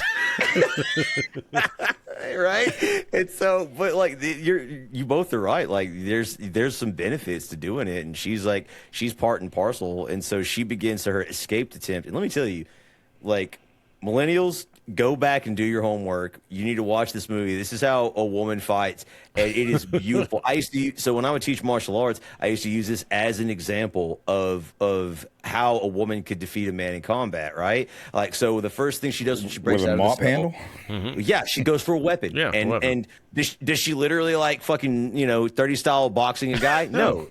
No, because she's inferior in strength, right? So what she does is she waits till his back is turned and she cracks him in the face before he turns around, dude. And then she takes his weapon, which is a better stick, right? Because he has a club. Dude, and that shot across the bridge of his nose is so violent. But did you notice as soon as the impact, there's a quick flash of just white? Yes. And then you just see his blood go. Oh, dude, it's so sad.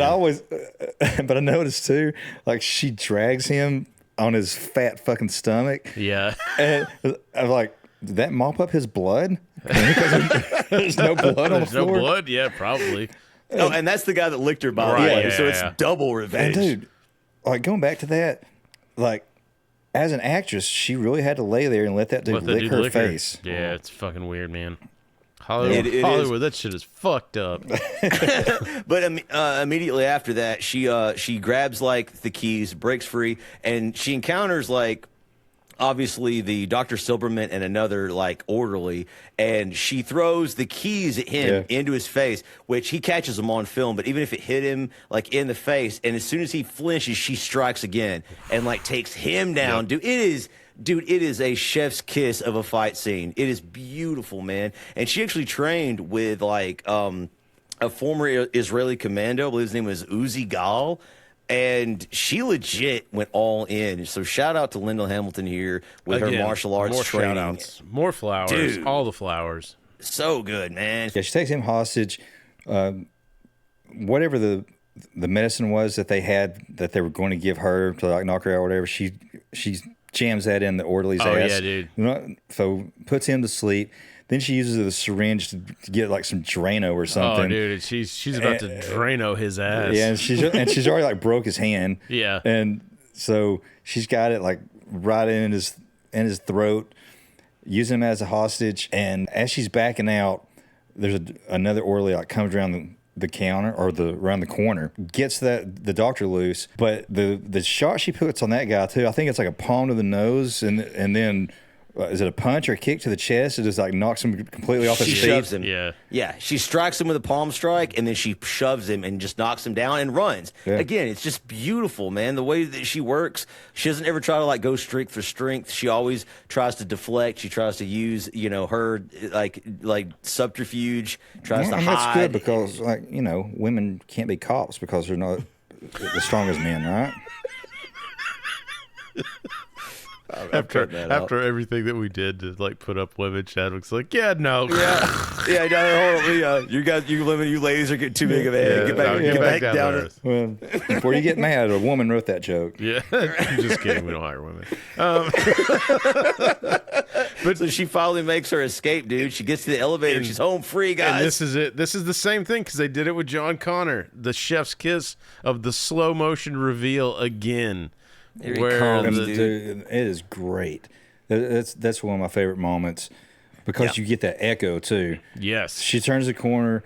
Arnold's coming out of the elevator, turns to her because she face doesn't to face. She doesn't know that he's there to like help her. She's like, holy shit. Yeah. It took everything in her power to kill the first one in the first movie, and remember she's barefooted.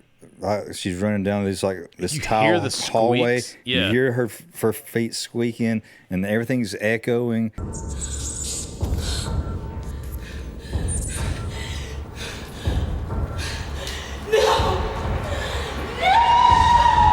It's so fucking good. Such a great scene, and this dude makes this perfect tackle on her and dumps her on her face, man. He protects her. I did notice that. Like, he fucking sticks her, but he does protect her where she lands high. Like, not like on her neck, but like kind of flat on her back. Yeah. Like, because when I was watching that again, I was like, God damn. Like, he fucking stuck her. Now you get to see, like, the T-1000 has now appeared, right? Like, so she sees her son, John Connor, kind of talk some sense. Arnold helps her up. And so, like, in that moment, she has the understanding of like what's going on. Come with me if you want to live. Yep, there it is. And so, love it. She kind of understands, and then T-1000 comes in here, and man, they're going through the different doors and they're going through the bars. And Shadwick, we talked about this off air. Yeah. The T-1000 liquid metals through these bars. And what was the sound effect for that, Shadwick? It was wet dog food coming out of a can, and I think they played it in reverse. They played it in reverse. Yeah. I was like, what the fuck? This is a $100 million movie, and that was the sound effect that worked, and it's perfect. I like the little touch too. Like he goes like through the bars, and then the gun gets home. Doesn't. Yeah, like he's got to rotate it to. Yeah. That. And again, these are these little touches. It's like you think like he's you can't beat him. He's unstoppable. But there's these little keys and these little hints of like he can't do everything, you know. And so John and Sarah run into the elevator. Arnold's running behind them again, being like a human shield or cyborg shield, getting shot in the back. And the doors close. T-1000 puts its like metal blade arms through and hooks it. So badass. Pulls the doors open, and then Arnold shoots him right in the face with a shotgun. That effect is a rubber cast of Robert Patrick. So they did a full body scan of him, just like like you would do like to make an action figure, right? And they actually they drew grids on him. Yeah, I saw that. That's fucking crazy. Yeah, again, it's minimal CGI mixed with practical effects. So you've got the rubber or silicone that's laying over, showing his face, and then it's just a little bit of CGI. It's so still, good. Again, 35 fucking years later, it's still good. Like it's, I don't know, like doing everything they did with these special effects. Because this is, we skipped over the part where he was the tile floor. Yeah. That was one of the best ones to me. And they did that by taking pictures of the entire room and making it like a reflective surface. So they just had basically a digital plane laid out on top of the floor that looked like the floor. But when they would start lifting it up and you would see the folds, they were projecting the sides of the room onto it so it looked reflective. That's a lot. It's a lot, man. So, dude, so what, as they basically escaped the hospital here, like, not to cut a whole bunch of this out, but like, it's action, straight action. They escape from T-1000 after this, and they end up at a gas station. And this is, this is kind of where, like, when they're driving away too, this is when, like, you kind of realize, like, Sarah Connor's not a mom, man. Like, she doesn't, Yeah. John's stoked he saved his mom or whatever. She said, you shouldn't have done that. It was stupid of you to go there. God damn it, you have to be smarter than that. You almost got yourself killed. She doesn't know how to be a mom because of all this trauma and shit she's been through. And you kind of feel bad for the horse, a.k.a. John Connor. Their relationship is obviously very bad. Like, and like John is contrite because of realizing his mom was telling the truth, so he feels guilt there. But like, he doesn't know how to connect to her, and she definitely doesn't know how to connect to him because all she knows is he's important, and her job as a mom is sort of second. Dude, you find out that all she's been doing is training him. Yeah, like to be a fucking soldier of fortune. Like, like it's kind of wild. There's this moment, so everything kind of slows down after all this action, right? We sort of get this moment where Sarah's kind of coming to grips with the Terminator being on their side. She doesn't really trust him, like, fully, but, she's sort of accepting things as she goes. She's learned, she's going to have to toughen up no matter what the situation is. And the next morning, they switch cars, and they start to head towards Mexico, but they have to make one little stop. Sarah's friend, Enrique. What I like, too, is, like, in this ride, and you see it in the night before, like, you really see, I don't know, I'm going to use it again, but every kid needs a father. And that's basically, like, what this is, though, is, like, Arnold, he's there to protect John Connor, but John's, like, having fun with him, and he's teaching him stuff, and he's, like, like, even in the car ride, they're talking, and he's teaching him slang, and that's where you get the great, like, hasta la vista, or, like, chill out. What? You don't say affirmative or some shit like that. Yeah, I know. And this is a good little, like, back and forth, though, where it's like Sarah so cool. Connor's in the back just fucking rocking back and forth, chewing on a toe. And, they're bonded in the front seat. Fuck, dude. Bro, and it's so you're right because John Connor is like, it's a humanizing moment for the Terminator. Like, he's starting to become more than just like this killing machine. So character wise, this is really good development. But also, you're right, on the other end, John's like treating him like not a machine, but like as a friend. Like, somebody that, like, they're bonding, man. And it sort of starts right here. Yeah. And it continues even when they get to Enrique's. She basically, this is when she has her tequila shot. Shout out Jose Cuervo, sponsor of the podcast. Yeah, tequila shot, aka just chugging out of a bottle. Yeah, because she had to get the taste of toe out of her mouth. But so I had forgotten that this was a narrated movie. Yeah. But this part, it really reminded me of Ninja Turtles, where April is narrating the part. Yeah. Yes, and John and the T-800 are like Donnie and Casey. Yeah, dude. Yeah, they're just like 100%. hanging out. They're fixing up a car together. Gilligan was a geek, Barfaroni. You're the geek, Camel Breath. With dome head. Gack face. Elf lips. Yeah. But this is a fun moment together, and then she's down to business because she's like, look, she finds out because she's got some info now, right, of like Judgment Day and Skynet. That's another thing that happens on the car ride. Yeah, she interrogates the T-800 about all the information he knows, like who's the main man responsible. Yes. Which we saw earlier, who it is. Yes. And so she knows that this guy is the genesis, giggity, of reverse engineering what's going to end up killing us all. And she's like, do you have any information on him? He's like, I have detailed files. Yeah.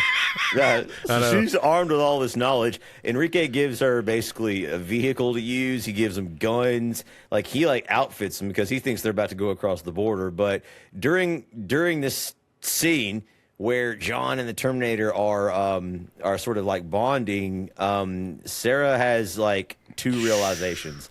Yeah. The first realization is the Terminator is the perfect protector for John. Somebody that can do what she can't do. Somebody who is actually going to make sure that he makes it. Yeah. And won't get drunk, won't beat him, won't yell at him. Yeah. And all the things that she would do. Yeah, and also all the things that we would do, at least the first part. We won't get drunk. We're drunk and we're like, yeah, you lost me. Exactly.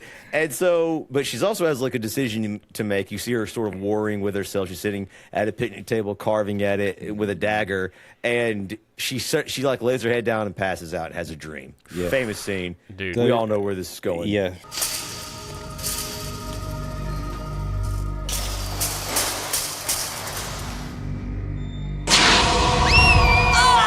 So they made a 1/16 scale of Los Angeles, and they filled all these model buildings with real light stuff like balsa wood, and black and charcoal tissue paper. Yeah, and then they set off mortars, and then they had wind guns or leaf blowers or something like that. So when the mortars blew up, they could just blow all that all that debris out. Yeah. And they consulted with scientists and government officials or whatever, what would it be like? Scientists. And they were like that's the closest depiction of what a nuclear bomb would look like. And dude, it's this, she sees herself with a kid. And it's her twin sister. Right. And it's her twin sister, and she's at the other side of the fence, screaming. You see the bomb go off, and this is disturbing because this was a latex model of her, I do believe, or some sort of compound they made where it starts to set on fire. Yeah. And as it welts down, it looks like it's in agony. The way it arches and goes back, and on top of everything you said, you were talking about the buildings blowing up and all that stuff, but just that model of her on both ends, because there's one where she's covering the kid, and there's one of dude.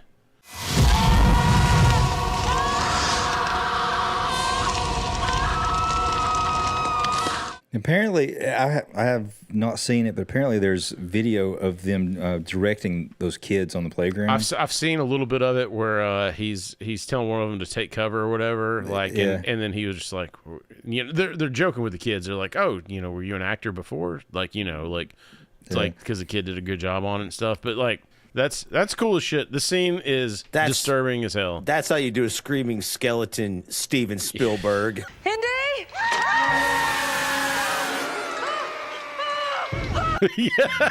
Go to school, dude, and learn. Dude, learn. Yeah.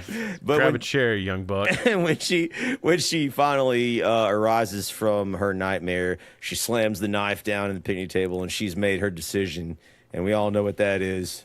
It's time for her to go slice up some Dyson.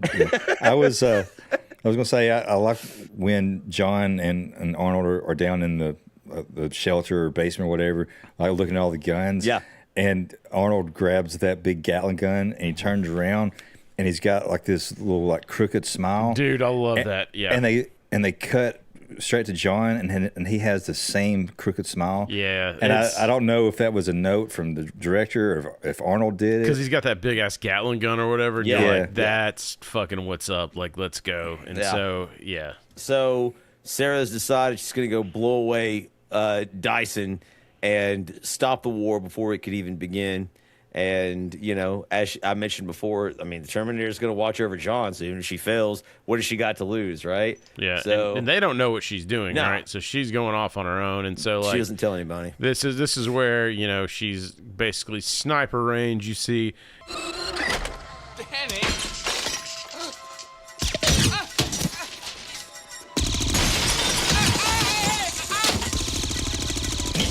Yeah, she misses the first shot because the Dyson's kid runs the car into his into his leg, and he bends down. Because the little bastard didn't go to bed like he was supposed to. Saved his dad's life.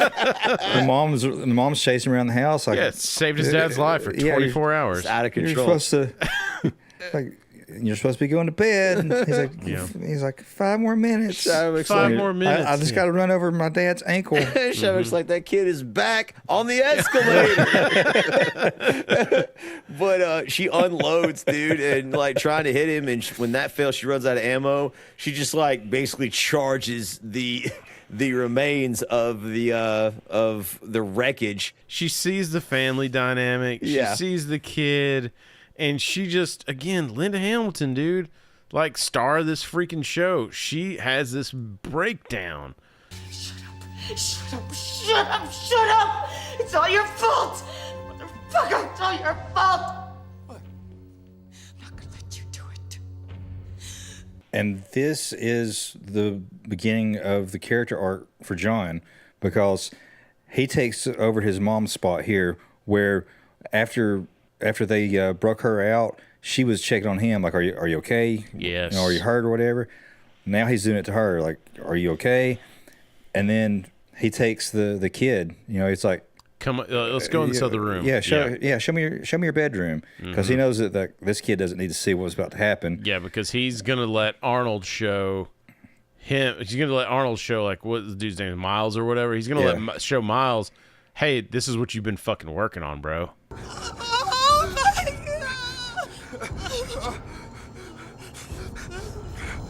Listen to me very carefully.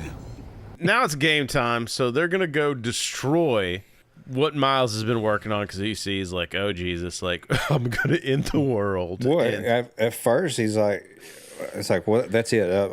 I'll quit tomorrow. And you're like, well, that's not good enough. Like, somebody could follow your work. Right. So they're like, we have to get rid of it. So this is what sets up this great scene, you know, kind of a la Die Hard, really, where you're gonna go back to this building and blow it up and try to, you know, destroy so nobody can reverse engineer anything for the future. Yeah, and when they're having that conversation at Dyson's house, he talks about the chip, and she's like, son of a bitch, I knew it. Like, because, you know, the story had been that there was no evidence. No evidence. Yeah. And so she knew or he knew the entire time.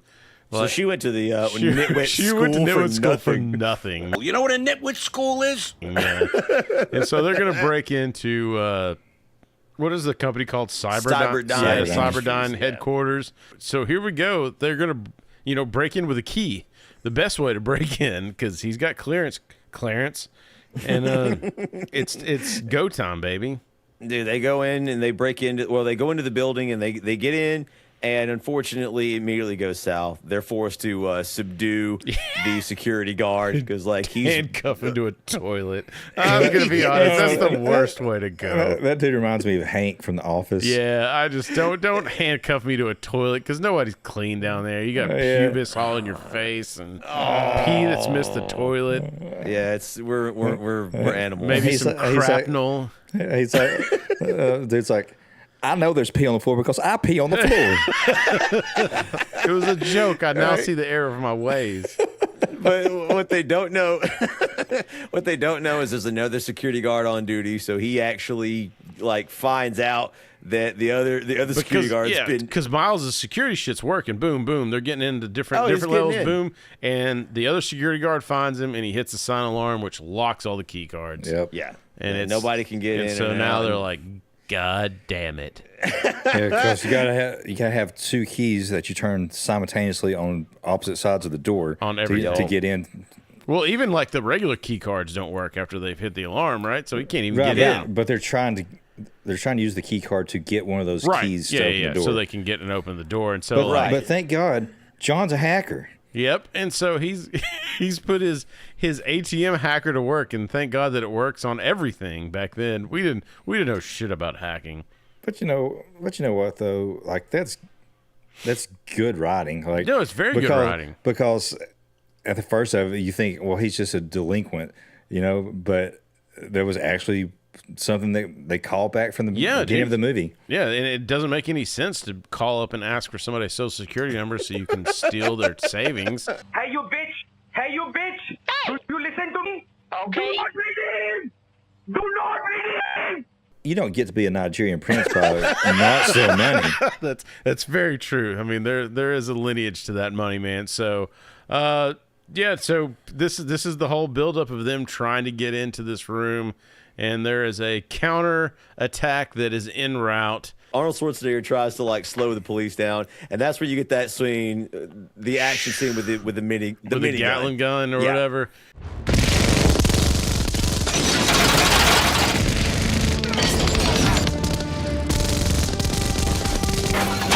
And dude, and when he's shooting that, there's an outtake, and I think it's James Cameron. He was just like, "How cool was that, Arnold?" Talking to him after he did the scene, because it shows I saw behind the scenes where he's just shooting. It's like, dude, how badass is that? Just holding that and shooting. It's like having Arnold's like it's like having a third dick, and they're like, wait, third dick?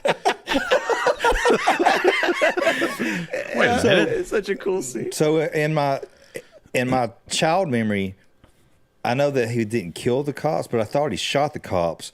But rewatching it, he didn't even shoot any of them. No, he just blew up their cars and shit. Yeah, he just created a perimeter. Like every time he goes through, he's just brushing them back a little bit more. Like each line, they're just moving back to the point where they're behind that embankment, and he's just shooting the dirt. Yeah, dude. Yeah, and then of course, as soon as he turns around and starts walking away, they're open fire. Yeah.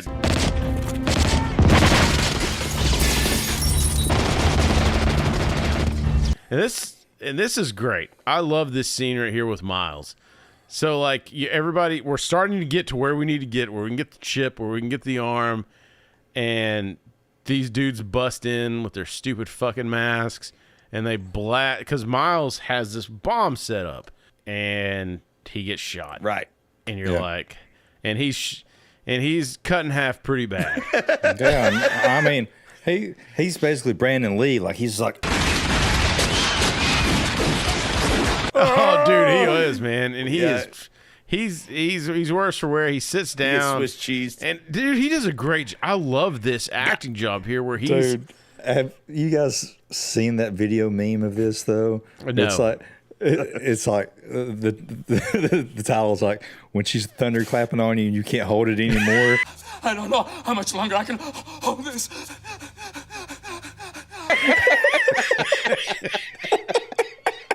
Well, put the clip in. Because he drops it. As much like she drops it, and much like him, there's a big explosion. Thunder clapping it.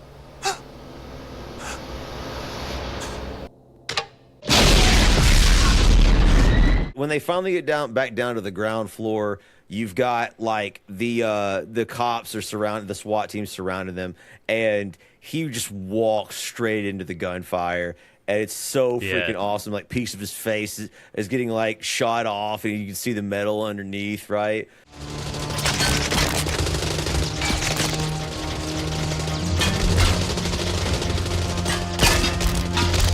Dude, how many kids had that Halloween costume? Halloween costume. Dude, all of us.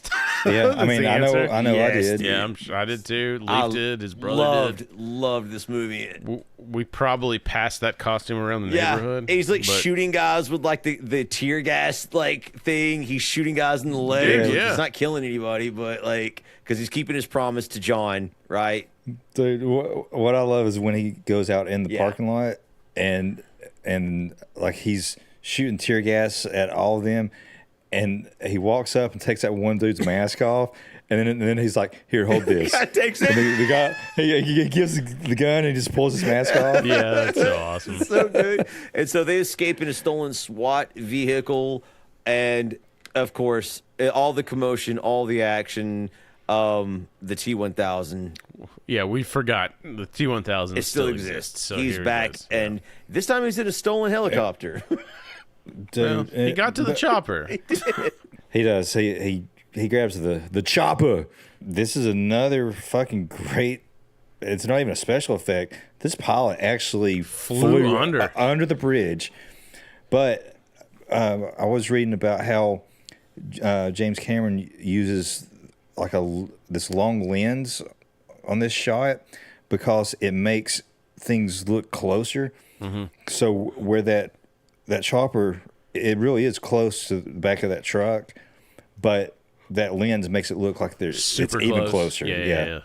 Dude, it's a great. I couldn't, when I did my research and I found out that dude flew under the bridge like that, I was like, what the fuck? Like, that's insane. Yeah, that's nuts, dude. It's such a great action scene. I mean, like, you only get one take, bro. Like, you fuck that up, like, you just don't live anymore. So, I heard that, like, originally, like, the insurance companies were like, no way, dude.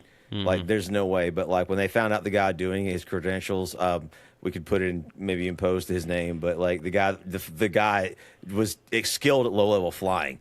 That performed all that. So yeah, I just remember that, like, they couldn't figure it out with CGI, and he was just like, I mean, I could just do it. Is like the conversation I got. I'm like, Hollywood's a weird place, bro. So anyway, James Cameron is a genius when it comes to like the camera angles and like there's the shot, I think, when they were going to the nitwit school. It's a wide shot of. You know what a nitwit school is? Of Arnold and John on the motorcycle, like going down the road. Yeah, they all have helmets on and everything. And I was like, man, did they like really let them do that? Well, yes and no. They were going about like 20 miles an hour, but he filmed it with like less frames. So it looks like it's going faster. So when you play it back, it looks like they're going 40 miles an hour. Okay, all right. So, dude, we get this badass shit, and then. The helicopter crashes into the SWAT vehicle. Sarah Connor gets shot. Also, how brilliant is this writing where she's packing those bulletproof vests on the back wall and she covers up John with it? Yeah. I never even noticed that until this rewatch. Yeah, I didn't either. And that's so smart. Like, just smart writing. Like, did you pick up? Because he's going to be shooting in there, so she's got bulletproof shit. Yeah. So he's safe, and they're safe. Like, it's smart. And like you said, Leaf, the helicopter crashes into the SWAT truck, both vehicles, and there's some badass stunt work done in this by, like I said, the stunt guy, Peter Kent, doing some badass, like, surfing on some semis and shit, like.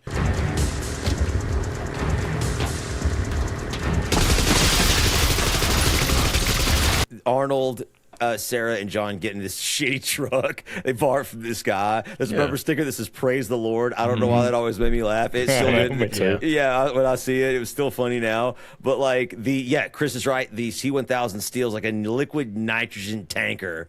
And it's just the pursuit is back on. Yeah. And there again, the driver of that truck's like coming up to the cop, Damn, you all right? Yes, I am okay. And he's like, diesel gas sucks my ass, and so that piece of shit car that he's in. So that's and so the chase is back on. Cowboy butts drive me nuts. But it all ends at an old steel mill factory, and the tanker crashes, and this is where it sort of spills out. The T-1000 gets out, where he's like frozen and he just starts to break down. And I've read some crazy shit about this, that they used prosthetics and amputees and things for this, like to mix the CGI and the real look. So it would be like people that didn't have legs and stuff, like they used them for this. And it's, I don't know, man. Shout out. It's a great scene because he's trying to come towards them, but he's frozen. So he's like cracking and falling apart. And I also found out that this was like an old abandoned steel mill in real life that they kind of brought back to life with basically just like pyro, and that it was actually like 40 degrees in there. So they're having to spray them to make them look like they were sweating, because it actually wasn't, and they were shivering in between. Shit. Yeah. Like, and so you get that famous line from Arnold when he shoots the T-1000 who's frozen. Hasta la vista, baby.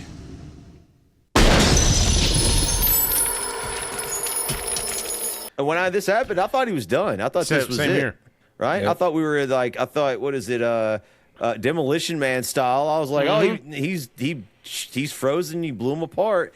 But like, no, dude, you have all the heat from the steel mill starts to melt him. He's just to reform back together. I'm like, they're never gonna kill him. I thought.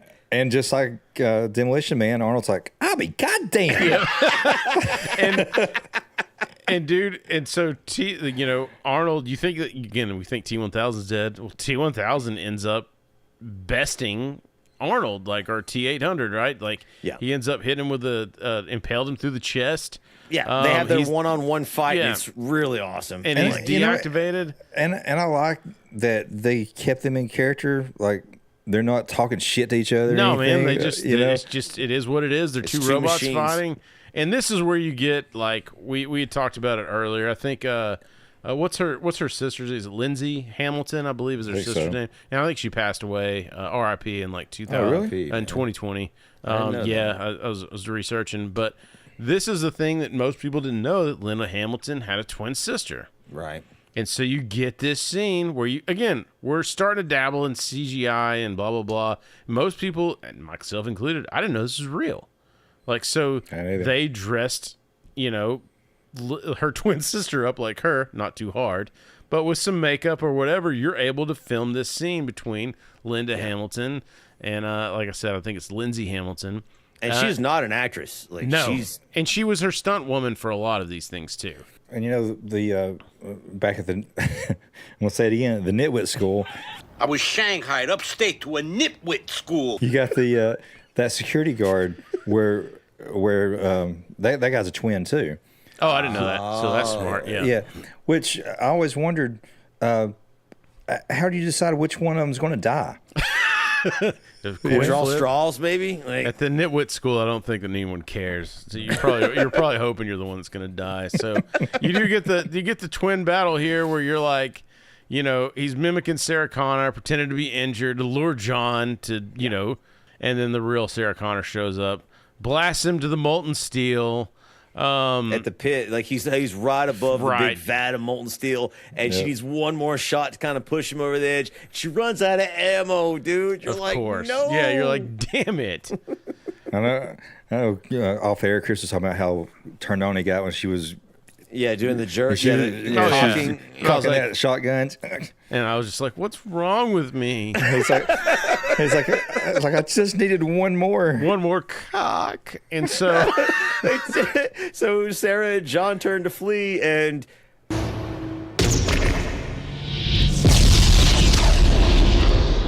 boom, and there goes T-1000 into the freaking vat of molten lava, and he's toast. And this effect here, where he starts changing into everyone he's changed into, is, what Leaf, we talked about it in our Patreon sidebar. Yeah. Mortal Kombat, when Shang Tsung, you would defeat him and he would turn into everybody that he turned. I love that fucking effect. It's so like cool, where man. it's like a shapeshifter is like confused and trying everything to get out of what's happening. Dude, so good. But why is it like anytime something like evil is getting killed and it's like writhing in pain, it always has that like demonic scream. Oh, dude, because that's what happens.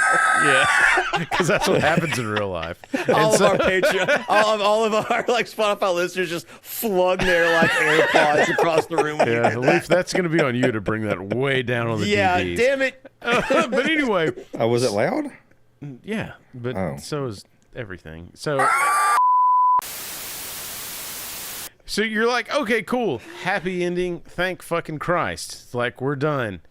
But no. And this is the one, man. This is the one that, as a kid, when you're watching this and it's badassery and you're enjoying everything, you're like, the bad guy's vanquished. This is when James Cameron decides to just fucking fillet you and gut you in front of all your friends. Yeah, bro. I cried in the theater when I saw this, man. Like, I fucking cried. I was like, dude, Arnold can't fucking die, man. Like, he's got one arm left. He's a good guy now. He's a good guy. He's not a Terminator. You don't understand, Mom. And I like the line that, like, he can't She has to. I understand why you cry. Yeah, and that got me. And then the thing where he's like, he can't push the button himself because he can't self-terminate. He can't self-terminate. Yeah, you know what? I thought about this last night. Since we can't say the S word on YouTube, from now on we're going to say self-terminate. Yeah, self-terminate. Beautiful. I like it, man. And that's what happens. And as they're lowering him down in the steel vat, dude, bro, Dude. this is the part that like destroys me, man. Every Like, time. dude, his hand is like reaching out and he just. Bro. No! Oh, Guts me, dude. Anytime I send a gif of a thumbs up to someone, it's always that one. Yeah, same here, man. And So good, dude. you see it go down, and then so this is the debated thing at the end, which I think they settled on the right ending. The ending that just shows it's the overdub by Sarah Connor, and it's just the road, the highway, right. You know, you see the road. They had another one that's on like some of the DVDs and stuff where it's more or less shows John Connor with his kids. And so Sarah Connor's a grandmother now, and they're at the playground, more or less, I think the same playground that, she dreamed about. John Connor's wife's 12, 15 years older than him. Yeah. she's not the Tudor. And so, but he's not a Tudor. That one just too campy and cartoony. The way they ended it with the fucking road and the unknown. Not to mention, I think a lot of people, execs, wanted them to end that way because they were like, dude, if you end it this way, we've got sequel upon sequel upon sequel, and that's what they really wanted. Now, for us, as far as a vibe for a movie goes, I think it's perfect. I think the road is perfect. Like, it's just at the end she's narrating. She basically just says Judgment Day was prevented that day, but the future will always be uncertain, and it is always uncertain. And it's a perfect. Yeah, Chris is right. It's a perfect way to end it. You're just not sure. You're satisfied with the ending. The good guys won, but it's never really over potentially. Right. And it's I don't know, man. So. Again, A++ from all of us on this movie. Go watch this on Paramount Plus right now. Paramount Plus sponsor our fucking podcast. Please, Jesus dude. Christ. This is one of the best action films, if not the best. And I don't think I would get any flack for saying that. Man. So, dude, in the comments. Dude, let's just get into it, man. From the movie Terminator 2, what is your favorite line? And I'm gonna start, guys, with "Hasta la vista, baby." Perfect one. Chef's kiss. Chef's kiss, dude. Shaddy, what do you got for me? I'm going to have to give a little bit of context, but it's when they arrive at the nitwit school. You know what a nitwit school is? After John has told him, promise me no killing. What the hell are you doing? You son of a bitch! You shot me! He'll live. That's a great one. Leaf, bring us home, man. Terminator 2, your favorite line. Dude, I got to come with a classic to end it out, dude. The throwback to Terminator 1. Come with me if you want to live. Dude, and also shout out Arnold's shirt. Come with me if you want to lift. Yeah. So, anyways. Dude, I was going to wear that shirt. That's when I opened my drawer to get, and then I was like, oh, I've got a Skynet shirt. Shadwick's like, I got a Skynet shirt, I got this shirt, and he just comes in shirtless. It should say Nitwit School. It should say Nitwit shirt. School, man, dude. So anyway, if you haven't already, be sure to like, subscribe, tell your friends about us for the love of God. And, dude, with that, we'll take it over to our Norm Macdonald clip of the week. And in business news, American Express has announced plans to lay off 3,000 workers. According to the company, employees will be notified of the layoffs with pink slips reading simply, "Don't leave home."